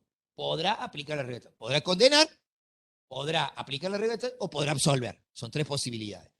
Pero si el régimen es distinto y la privación de libertad, como dice la Convención de los Derechos del Niño, es por el tiempo más breve que proceda, y además no exige un régimen especializado, si yo no aplico la escala de la tentativa, como dijo la Corte en el fallo Maldonado, la Corte de Justicia de la Nación, en el fallo Maldonado, no aplico la escala de la tentativa, estoy prácticamente aplicándole a los menores de edad lo mismo que los adultos. Y no pueden responder de la misma forma. Entonces debo aplicar. Hoy es un criterio prácticamente unánime. De hecho, lo acaba de decir la Corte Suprema de Justicia de Santa Fe, en el caso Chiara Suárez, que generó el movimiento Ni Una Menos en un femicidio, nada más y nada menos. ¿Sí? De una chica, un crimen terrible. Bueno, pero la ley no dice que la persona no es castigada. Es castigada, pero de una manera diferente porque era menor de edad. Si no, no tiene gracia. Aplico todas las garantías, pero le voy a aplicar la misma pena. No, no es posible. De hecho, recuerden que ya hemos sido condenados por la Corte Interamericana por aplicar penas perpetuas a las personas menores de edad, fallo Mendoza y otros versus Argentina.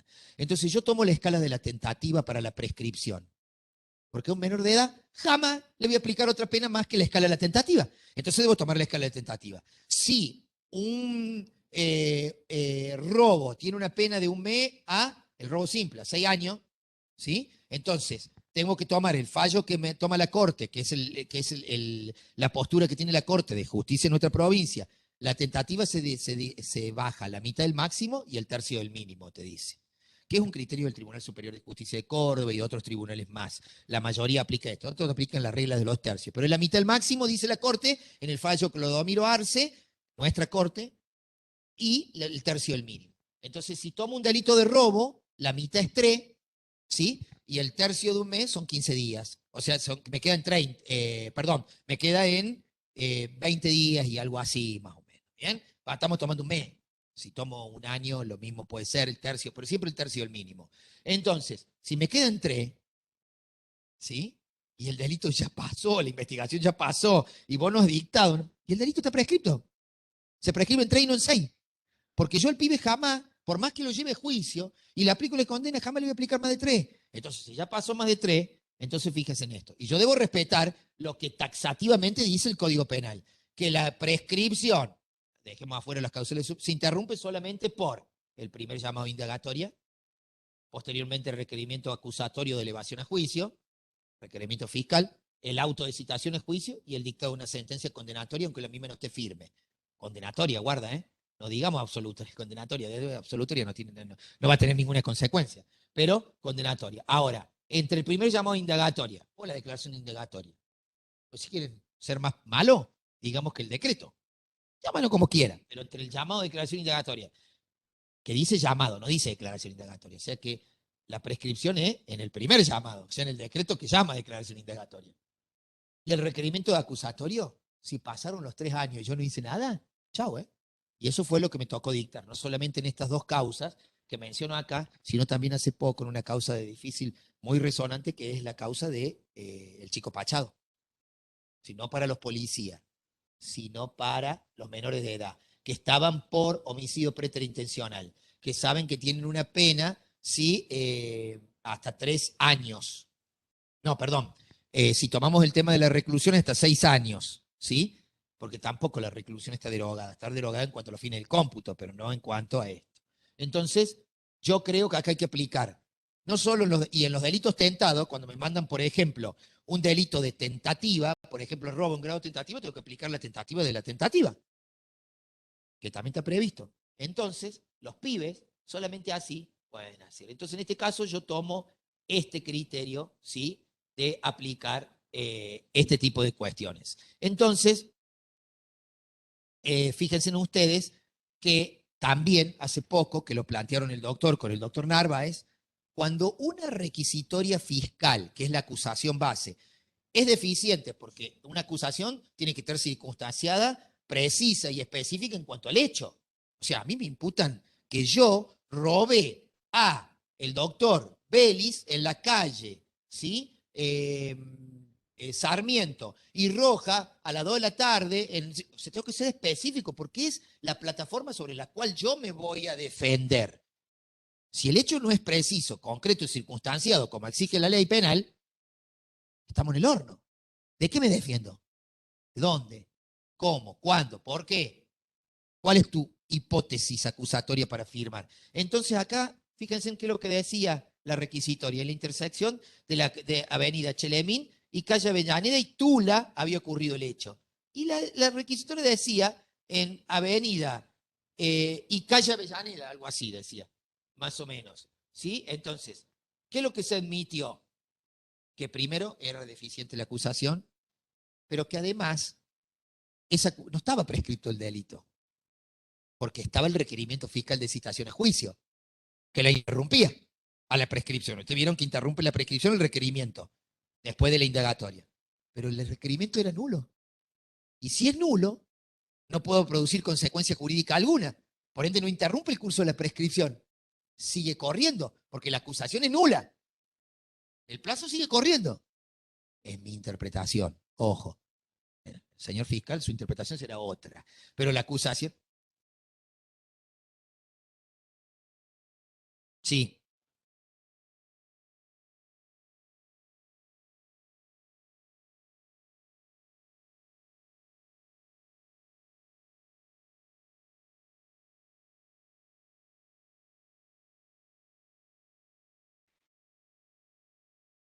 No, no, pero acá fue otra cosa.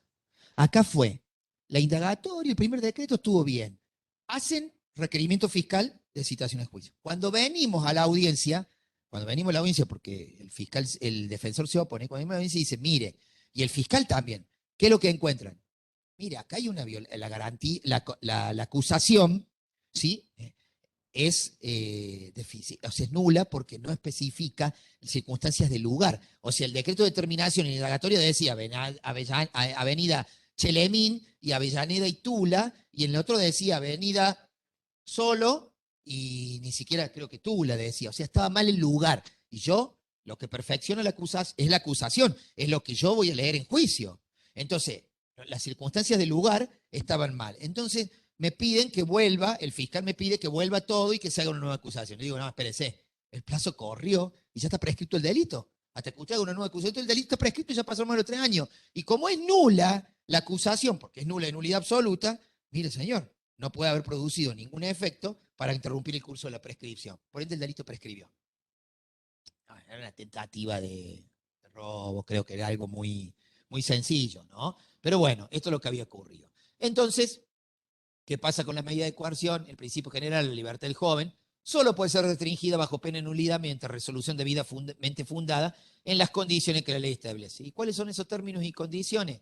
Que el delito supere los 10 años y sean delitos dolosos. Y otro problema que vamos en algún momento. Fíjense, primero la pena para yo privar de la libertad. Privar de la libertad, ¿eh?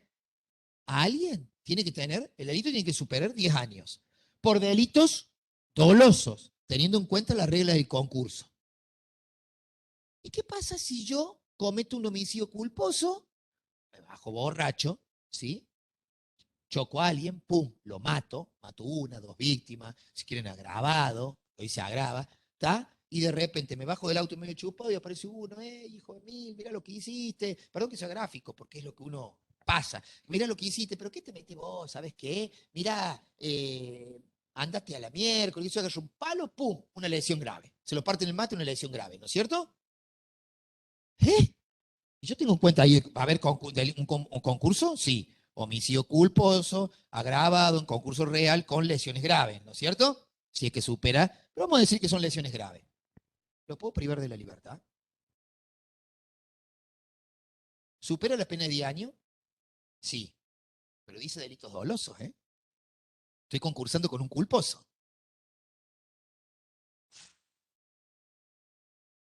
Todas preguntas que yo me voy haciendo para cuando llegue el momento.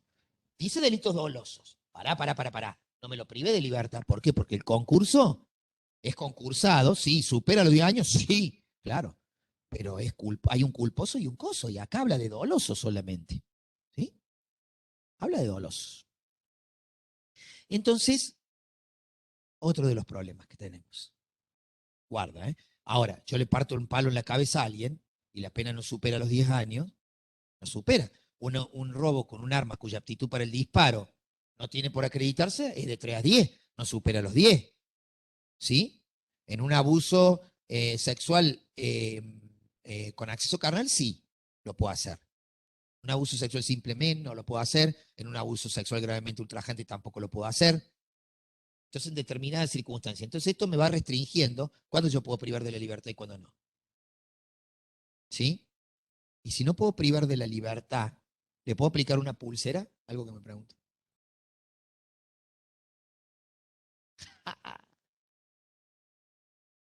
Ah, pero lo estoy privando de la libertad. Y resulta que la ley me dice que no lo puedo privar de la libertad. ¿Y le puedo aplicar una pulsera?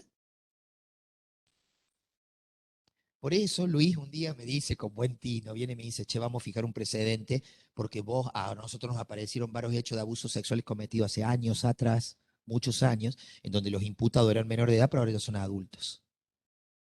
¿Sí? ¿Y qué le vamos a poner? Cuando son con acceso carnal, las penas superan, no tenemos ningún problema. Pero como son gravemente ultrajantes, vos no lo mandaste privado de libertad, le pusiste una pulsera. ¿Y qué hago? Complicado. Es complicado. Y ustedes saben que la sociedad está en... No, yo no trabajo para la sociedad, pero está caldeada, ¿eh? Está jodida. Y hay veces que no lo voy a poder hacer. Bueno, son todas cuestiones. La prisión preventiva ya sabemos, pero la prisión preventiva, el otro día corrimos para una audiencia de prisión preventiva. ¿Cuánto tuvimos que hacer en 72 horas? En una tarde prácticamente tuvimos que hacer el auto, pero fíjense, es oral, el juez tiene 72 horas, o sea, 3 días, no más. ¿Bien? Para justificar en una resolución la improcedencia, la imposibilidad o la ineficacia. Ya tengo que justificar por qué yo, cuando aplico una prisión preventiva, no le aplico otra medida menos gravosa. ¿Eh? ¿Ah? ¿Y qué dice? Bajo pena de nulidad. ¿Eh? Si yo tengo que justificar, a ver, lo voy a mandar a prisión preventiva 45 días. ¿Por qué? ¿No le aplicaste una pulsera? ¿Es menos gravosa? Es una privación de libertad, pero en el domicilio. ¿Es menos gravosa? Diríamos que sí. ¿Por qué no lo dejaste en libertad con custodia policial? ¿Por qué no? Y no puedo meter a la policía con cada chico, ¿me entendés? Saco sobre que tiene un problema el Estado con que hay pocos policías, entonces, bueno, pero fíjense, y el auto que le imponga, bueno, será apelable. Medidas alternativas a la prisión preventiva, ya terminamos. ¿Eh? Vamos 30 y son 60 días positivas, así que ya vamos a terminar. Mire, entonces, medidas alternativas a la prisión preventiva, acá aplicamos sanciones privativas o restrictivas de la libertad, hemos aplicado medidas alternativas, si en el auto interlocutorio, ahí dice el artículo 58. Esto es otra cosa que también no tienen en cuenta muchos. Si los tratados internacionales, la Corte Suprema de Justicia de la Nación, la Corte Interamericana, ¿sí? Dicen, conforme a los estándares internacionales, que la privación de libertad de un joven menor de edad, aun cuando fuere condena, fuere por el tiempo más breve que proceda y debe ser continuamente sujeta a revisión, entonces nuestra ley responde a los estándares internacionales.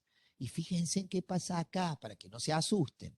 Después, dice, sanciones privativas de la libertad, dice, como punto de partida corresponde resaltar que el artículo 58, apartado 4 de la Ley de Responsabilidad Penal Juvenil, dispone lo siguiente: sanciones privativas o restrictivas de libertad. Cuando se determine en juicio oral la responsabilidad penal de un joven menor de edad punible con relación a un hecho tipificado como de delito y descartada la posibilidad de eficacia a su respecto de la aplicación de medidas socioeducativas, de acuerdo a las circunstancias del caso, y teniendo principalmente en cuenta el interés superior del imputado, del niño, ¿sí? La Cámara de Sentencia en lo penal juvenil podrá aplicar las siguientes sanciones. 4, no le voy a decir todas. La 4 es la que privación de libertad en un establecimiento especializado para jóvenes en conflicto con la ley penal. La sentencia fijará la duración de la sanción, sujeto obviamente a revisión de la Corte, pero supóngase que la Corte confirme, son 5 años. ¿Sí? Entonces, tomemos 5. Pudiendo el tribunal de oficio o a instancia de parte modificarla, sustituirla o revocarla durante su cumplimiento. Ojo, ¿eh? Le puedo poner 5 años, pero para mí a los 2 años cumplió el fin y chau, se terminó la pena. ¿Eh? Es algo que no puede pasar en los de adultos. ¿Y quién lo hace? El mismo tribunal de ejecución, porque cuando nosotros tenemos competencia de ejecución, dice que el mismo que aplicó la pena hará de ejecución, hasta que se cree el cargo después de ejecución, que está previsto en la ley, o ejecución especializado. Entonces, ¿yo la puedo modificar? ¿La puedo revocar? ¿La puedo cambiar? Sí. Puedo iniciar con una medida privativa de la libertad, después aplicar pulsera en un domicilio, vamos degradando. Después puedo decirle, mire, los fines de semana cumpla prisión discontinua, diurna, y etcétera, etcétera, etcétera, pero puedo hacerlo. O hasta puedo decir, señor, cumplió con el régimen a los 2 años, chau, se terminó la pena. ¿Está bien? Sí, los estándares dicen eso. Ahora, agárratela con la víctima después, ¿no? Porque si es parte esencial, ¿cómo? ¿Por qué? ¿Él tiene derecho a ponerse? Sí, pero la ley lo habilita el tribunal hasta de oficio, ¿eh? Cosa que no me gusta, porque si el fiscal es parte esencial y el defensor también, en la ejecución penal, que es el único lugar país que se hace, en el nuestro, las audiencias deben ser orales. Y yo debo escuchar al fiscal también si está de acuerdo con que se lo libere o no anticipadamente, lo que sea. Independientemente de que no es vinculante para el tribunal ya. Pero pasa esto. Y bueno, yo he decidido que en determinadas circunstancias, que es un fallo muy interesante, fíjense en ahí esto es lo que dice la ley, que durante el cumplimiento, las sanciones se aplican, cuáles son las condiciones mínimas para alcanzar. Ojo, ¿eh? Acá hay un problema que se plantea y que me lo plantean todos, que me lo plantean los ministros los otros días, no los ministros de la Corte, sino los ministros, estuve hablando con Gustavo Aguirre y con el pibe, con Maxi Rivera. ¿Por qué no lo manda al servicio penitenciario? Me dijeron el otro día, un colega también, varios colegas me dijeron, cumple 18 años, mándalo al servicio penitenciario. No. Primero que tengo dos fallos que dicen por qué no. Creo yo fundado. Porque el hecho de que la mayoría de edad se adquiera para la ley civil a los 18 años, ley general no deroga ley especial. Y si ustedes se ponen a leer detenidamente incluso nuestra ley, y fíjense en acá, ¿sí? Fíjense en acá qué es lo que dice, que las condiciones mínimas de detención, los efectos negativos, minimizar los efectos negativos de la condena, todo esto se conduce. Pero ¿qué es lo que pasa? ¿Sí? Derecho a la revisión periódica de la sanción, lo dice nuestra ley, ¿eh? Son todos principios generales de nuestra ley, ¿sí? La mínima intervención. Pero ¿qué es lo que pasa? Para yo decirles esto, les quiero decir, claro. Entonces, vos fíjate que el pibe, el simple paso de una franja etaria a la otra, no me habilita a pasarlo al servicio penitenciario para adultos. Y si yo hace un rato le dije que los pibes menores de edad no pueden estar en establecimiento penitenciario, ni siquiera condenados como cuando eran menores de edad, por hecho cuando eran menores de edad. ¿Saben por qué? Porque cumplir 18 años para la ley civil. Pero la ley 2278 dice que las penas que se aplicaren privativas de libertad a los menores de edad, sí, es un decreto de la época de la dictadura, del año 80, pero está vigente, es ley de fondo, ¿sí? Se deben cumplir en establecimientos especializados y dice, entre las penas que se aplicaron a los menores de edad entre los 18 y la mayoría, antes la mayoría era los 21. Ah, no, pero ahora de los 18, no. Pero ley general no deroga ley especial. Y eso nos enseñaron en la facultad, ¿sí? La, en el régimen penal juvenil, si yo quiero aplicar una condena, porque yo puedo tener un pibe que hoy tiene 17 y mañana cumple 18, pero el hecho lo cometió hoy con 17. ¿Y cómo les aplico el régimen especializado y la diferente? Entonces, tiene que cumplir un año de medidas tutelares, que eso no existe en ninguna parte del país, porque las tutelares no existen. Es un invento de ley, no sé qué son las tutelares, porque quién las pone, quién las impone, quién las define, no sabemos. ¿Y por qué le tengo que pedir medidas tutelares a un pibe, ¿sí? A un pibe, y al adulto, por ejemplo, no le pido nada? Y resulta que los pibes tienen los mismos derechos que los adultos más un plus. ¿Por qué le tengo que exigir a los menores de edad una cosa que a los adultos no le exijo? Puedo plantearme mil cosas, pero a los 18 no, porque además la ley de ejecución de la pena privativa de la libertad 24660 dice claramente que las penas que se aplicaren a los menores adultos, es decir, entre los 18, que ya son adultos para la ley penal, y los 21, tienen que cumplirse en un establecimiento especializado o en un pabellón diferente, en el de adultos, pero en un pabellón diferente. Entonces, si la ley de adulto está diciendo que esas personas entre los 18 y 21 tienen que estar en un establecimiento especial, o con mayor razón alguien que cometió un delito cuando era menor de edad, por más que adquiera la mayoría de edad, tiene que estar en un establecimiento especializado. ¿Y saben qué? No lo tenemos. ¿De dónde lo mando? Al servicio penitenciario y después banquense en los derechos humanos, ¿eh? Todo, porque si se muere en el servicio penitenciario nos echan a todos, porque era una persona condenada con menor de edad. Entonces, yo, ¿qué es lo que hago? Los mando con pulsera electrónica. Y los tengo ahí incluso cumpliendo condena, con pulsera electrónica. Y tengo cero problema, ¿eh? Sin los problemas. Entonces, esto es toda una interpretación. Todos estos son fallos que si ustedes quieren yo después se los paso. No quiere decir que yo tenga la razón.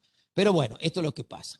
Pasa con lo de ejecución penal, los voy a ir pasando para ir terminando ya. No los quiero aburrir, ¿sí? Pero bueno, pasa todo esto y quiero llegar a algunas cuestiones que son importantes. Pero todo esto es el argumento que yo le acabo de dar resumido. Acá digo por qué, cuáles son los fallos de la Corte, por qué no pueden pasar. Todo lo que les acabo de resumir lo decimos en este fallo, ¿sí? Bien, y acá ya vamos terminando, ¿sí? Ya vamos terminando. Dice, ¿el querellante particular es parte esencial del proceso penal juvenil? Sí. Y acá dijimos por qué. Y por qué sobre todo en las cuestiones de género. ¿Por qué es parte esencial? ¿Sí? O sea, miren lo que dijo la defensa. Se encuentra extralimitándose en la facultad que le conceden el digesto procesal. ¿Por qué? Porque en aquel momento nosotros habíamos puesto una restricción, ¿te acordás, Luis? De que no podía ir el pibe, creo, no sé, al rodeo. Y le sacó una foto de la víctima de que andaba por el rodeo y planteó, pero que bueno, con todo su derecho a aportar prueba y poder hacerlo, entonces dijimos, mencionamos ahí la ley 27372 y que por ende, si tiene derecho a ser escuchada, también la ley menciona, les sugiero que la tengan, que es importante, porque es importante y muchas cosas importantes para la víctima que nosotros podemos hacer valer ahí, que son derechos operativos, muy operativo que en la ley de orden público, porque tiene derecho a tener información, cuáles son las facultades y deberes, todo lo que dijimos en este fallo lo dijimos ahí. Y, ¿qué pasa con la mediación penal? Que dice que, de hecho, hay un artículo de ley que dice el fiscal deberá procurar la mediación penal primero. Y viste que la mediación penal es difícil llevarla acá. Pero miren en este fallo lo que a mí me tocó decir. Por último, no puedo dejar de expresar a los denunciantes, que los denunciantes en la causa, esto es la parte última, después se plantearon otra, en una oposición, y se terminó la causa, ¿eh? Volvió el fiscal y creo que se terminó. O no sé, no se terminó. Bueno, pero mira, me refiero a los ciudadanos fulano tal y fulano tal, los pongo con iniciales, porque para que no sepamos quiénes son, yo sí sé quiénes son, no sepamos, han expresado voluntariamente en las denuncias formuladas en contra de las personas aquí indicadas, y ellos también eran denunciantes. Ojo, denunciantes, ¿eh? Había contradenuncias. Una disputa entre un departamento de arriba y un departamento que uno era policía, se agarraron en las piñas, había un menor de edad, por eso nosotros intervenimos, hubo un menor de edad, se agarraron todo. Pero era una disputa vecinal, si quieren decirlo. Y miren, del legajo, que hojas tanto del legajo principal, ahí dijimos foja, que es su intención mediar a los efectos de que, esto habían dicho, que es su intención mediar a los efectos de que esta situación acabe y así evitar problemas mayores. Y lo están pidiendo. Están pidiendo la mediación a las víctimas. Y victimarios a la vez. Víctimas y victimarios. Porque ellos también eran denunciantes. Por lo que si la propia ley de víctimas establece de un modo claro y categórico que el ofendido por el delito tiene derecho a ser escuchado, a expresar su opinión y todo lo que estime conveniente ante la autoridad judicial interviniente, resultaría muy importante que este proceso, para este proceso, que antes de llevar adelante la intimación y posterior declaración indagatoria, que todavía no había ocurrido, agotar la posibilidad de vía alternativa de resolución de conflicto y justicia restaurativa. Porque el Instituto de la Mediación está previsto y porque además la mediación, ¿sí?, es parte de esto. Esto dijimos, ¿qué pasa con el consentimiento en el abuso sexual? Otras cuestiones que hemos tenido que plantear. Caso Luz Villafañe, que es lo que dijo el doctor Guillamondé, cuando hay alcohol, no hay posibilidad de consentimiento. Pero guarda, no en todos los casos. No en todos los casos. Guarda con esto. Pero el tema del consentimiento es algo que se viene debatiendo mucho ahora. ¿Y hasta qué punto yo di el consentimiento? Puedo haber dado el consentimiento para una práctica sexual, pero no para otra. Voy a ser gráfico. Puedo haber dado el consentimiento para practicar sexo oral, pero no para practicar sexo vaginal. Puedo haber prestado un consentimiento para un sexo vaginal, pero para no un sexo anal, y así sucesivamente. Puedo haber prestado el consentimiento para tener una práctica, pero si vos en ese momento yo te dije que no, bueno, no. Bueno, hemos podido ir, pero hay casos y casos. Y sepamos diferenciar víctimas y víctimas. Y victimarios y victimarios. Todos los casos son distintos. Todos los casos son distintos. Algo dijo la doctora Rosales. Todos los casos son concretos. Lo que para un caso puede haber violación razonable de violación proceso, para otro no. Guarda con el tema del consentimiento y guarda con anular también el consentimiento y el derecho que tiene la víctima a tener una relación sexual y que después en el transcurso de un proceso terminemos diciendo, ah, no, pero porque había tomado. Bueno, pero la víctima había también tomado y había tomado voluntariamente. Distinto es cuando yo me explico. Ahora, hay que ver cada caso en particular. Miramos detenido cada caso en particular porque no es fácil. ¿Sí? Pero bueno, hemos definido cuestiones de consentimiento que están aquí. El caso de Luz fue muy particular. Todos sabemos que fue muy particular. De hecho, eh, lo digo con un tono de humor, cuando le dijimos a la gente de salud que hicieran un curso en perspectiva, que se enojaron, ya hemos hecho mucho, pero bueno, está bien, con toda su razón, pero creo que deberíamos decirlo porque hubo falencias, pocas, falencias se constataron en la causa, en el hospital, pero también hubo falencias nuestras, puerta adentro de la policía judicial, hubo falencias en la policía, en la joda que se armó ahí, de donde era en la casa de una policía que debía conocer que existe una ley, que está prohibido que tomen alcohol los menores de edad. Bueno, constantemente nosotros damos por que sabemos muchas cosas, pero no son otras. Bien, acá citamos el caso del chico Teruel, que hace poquito salió, que el abuso sexual. Bien, cuestiones particulares para terminar, no los aburro más. Si quieren, allá creo que hay un café y un break, así que así ya lo tomamos, ya terminamos y se pueden ir. Bueno, entonces un caso, perdón, esta sentencia número 36. Venimos citando que en el caso de niños, como dice la Corte, yo no le puedo pedir al niño un testimonio con la logicidad que tiene un adulto. Parece absurdo, ¿sí?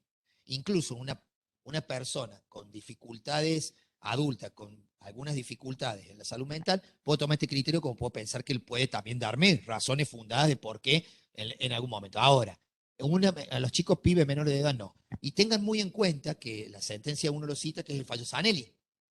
La Corte ha dicho hace muy poquito que en el fallo Zanelli de la Corte Suprema de Justicia de la Nación, que los testimonios de las personas menores de edad no solo que ocurren cuando son abusos sexuales contra de niños ni adolescentes en un ámbito muy privado, sino que además ellos están sujetos a un nivel de estrés que no puedo esperar una declaración tan concreta. Por eso en una causa en la que aplicamos una pena extremadamente dura, en dos concursos real, no quiero hablar mucho, yo puedo hablarlo, la doctora no puede decir nada porque está en la corte, me explico, pero hemos aplicado una pena demasiado dura. ¿Por qué? Porque lo que a mí como juez y lo que a los jueces les restó es haber visto la cámara Gesell y el daño que le produjo a esa niña un abuso sexual. Y mire que ahí aplicamos la regla de la tentativa porque los dos abusos sexuales en concurso real, 15 más 15, 30, ¿eh?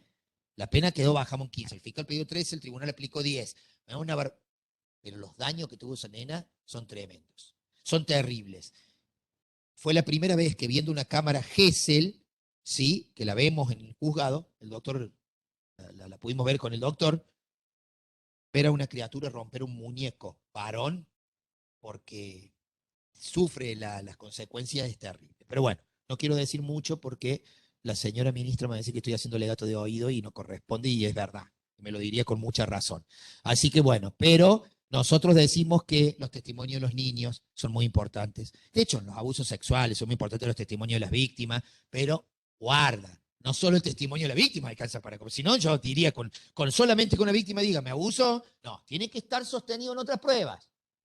Porque hay condenas exageradas a veces también a nivel país, cuidado, y las hemos visto. Entonces, a ver, tenemos que sustentar en otras pruebas. El testimonio, la cámara Gesell es una prueba testimonial, pero hay que sustentarlo en otras pruebas, protocolo, pericias psicológicas, etc. Bien, y bueno, el criterio fiscal vinculante, acá es lo que usted lo charlamos recién, el fiscal es vinculante, siempre será vinculante para el tribunal cuando el fiscal pide la absolución, salvo que cita querellante particular como parte esencial, pida una sanción. Lo mismo puede seguir el juicio, ¿sí? Entonces, esta es una. La otra es el principio de oportunidad, que en nuestra ley está previsto, que lo hemos aplicado en dos oportunidades, por insignificancia, ¿sí? Porque la última que fue la semana pasada, por la tarde, que hicimos el debate en el cual el pibe había afanado 2 paquetes de galletas y, es más, yo creo que si los fiscales tuvieran antes, el principio, tienen otras herramientas, los archivos, las actuaciones, lo que sea, pueden. Bueno, también entiendo que existe el principio de legalidad y que la víctima quería a toda costa que lo sancionáramos. Y ahí fue cuando el pibe se levantó y le pidió discúlpeme. Esto es, aplicamos el principio de oportunidad que está arreglado en nuestra ley, pero no está acá. Lenguaje sencillo, yo tengo un par de sentencias que incluso han tenido bastante repercusión a nivel nacional por el lenguaje sencillo, no lenguaje claro, porque siempre tenemos que escribir claro, porque si no es un lenguaje claro, no. Claro tenemos que escribir todo, pero sencillo, que las víctimas lo entiendan. Entonces me dirigí a víctimas de violencia de género y me dirigí a los pibes y a los pibes en varias oportunidades diciéndole, mira, a vos te pasa esto, usted señora, mire, disculpe, pasó esto, pasa esto, pero bueno, hemos solucionado. Y la causa de usted va a seguir así y han venido y nos han agradecido, de hecho han cambiado mucho su postura y nunca había pasado. Pero bueno, lenguaje claro, que además lo exigen las 100 reglas de Brasilia, que la Corte Suprema les tiene sumada como acordada, que es vinculante, y que además han modificado hace poco en Quito, y que han modificado muchas reglas, y de donde se habla que exige que las personas en condición de vulnerabilidad para la acción de justicia entiendan lo que le estamos diciendo. Y a su vez lo entienden en una sentencia, y además lo entienden verbal, ¿sí? Entonces, fíjense en ustedes que ahí aplicamos esto como medidas alternativas, ¿sí? Bueno, y acá, el lenguaje sencillo, y qué otra cosa, otra forma de combinación del proceso, la reparación, pero el perdón de la víctima, que también fue otra que tuvo mucha repercusión, ¿te acordás? Que se levantó la víctima y se dio vuelta, estábamos con vos, se dio vuelta y nos dijo, estabas vos, ¿no? Estabas vos también. Bueno, mira, ¿sabes qué? Yo te perdono, le dijo la víctima. Sí.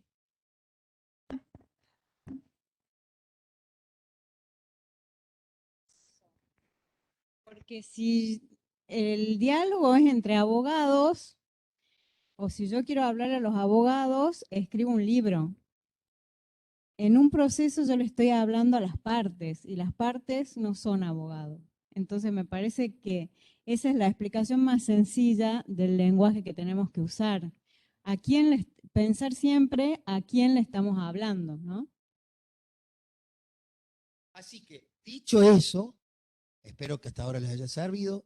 No podía venir a explicar todas las leyes porque me parece que es muy largo, que es muy difícil, que es muy tedioso, pero esto han sido en líneas generales, entre otras cuestiones, lo que hemos venido haciendo prácticamente en 3 años de la ley penal juvenil y las cuestiones que se van venido planteando y que se van a seguir planteando en todas nuestras competencias, porque acá hay fallos de todas las competencias, control de garantías, ejecución penal. A mí me ha tocado afortunadamente intervenir en todas las competencias, control de garantía, apelación, juicio, en ese orden y ejecución penal. Así que creo que nuestros fallos se leen a nivel nacional, se los piden a nivel nacional, se nos piden entrevistas por la CENAF de Nación. Ayer me escribieron de CENAF de Nación para pedir entrevistas, cómo resolucionamos. Entonces creo que nosotros Catamarca está en una vanguardia importante, está aportando muchos datos, lo dice específicamente la gente de Nación y de muchos miembros del Fuero del Palo. Por eso nuestras charlas, y nos invitan a sucesivas charlas para poder hacerlo, incluso cuando nos invitan a los congresos a nivel internacional por nuestras prácticas. Precisamente, a mí me invitaron el año pasado al Congreso Internacional que se dictó precisamente por un fallo que fue el de Becerra en el abreviado inicial y lenguaje claro.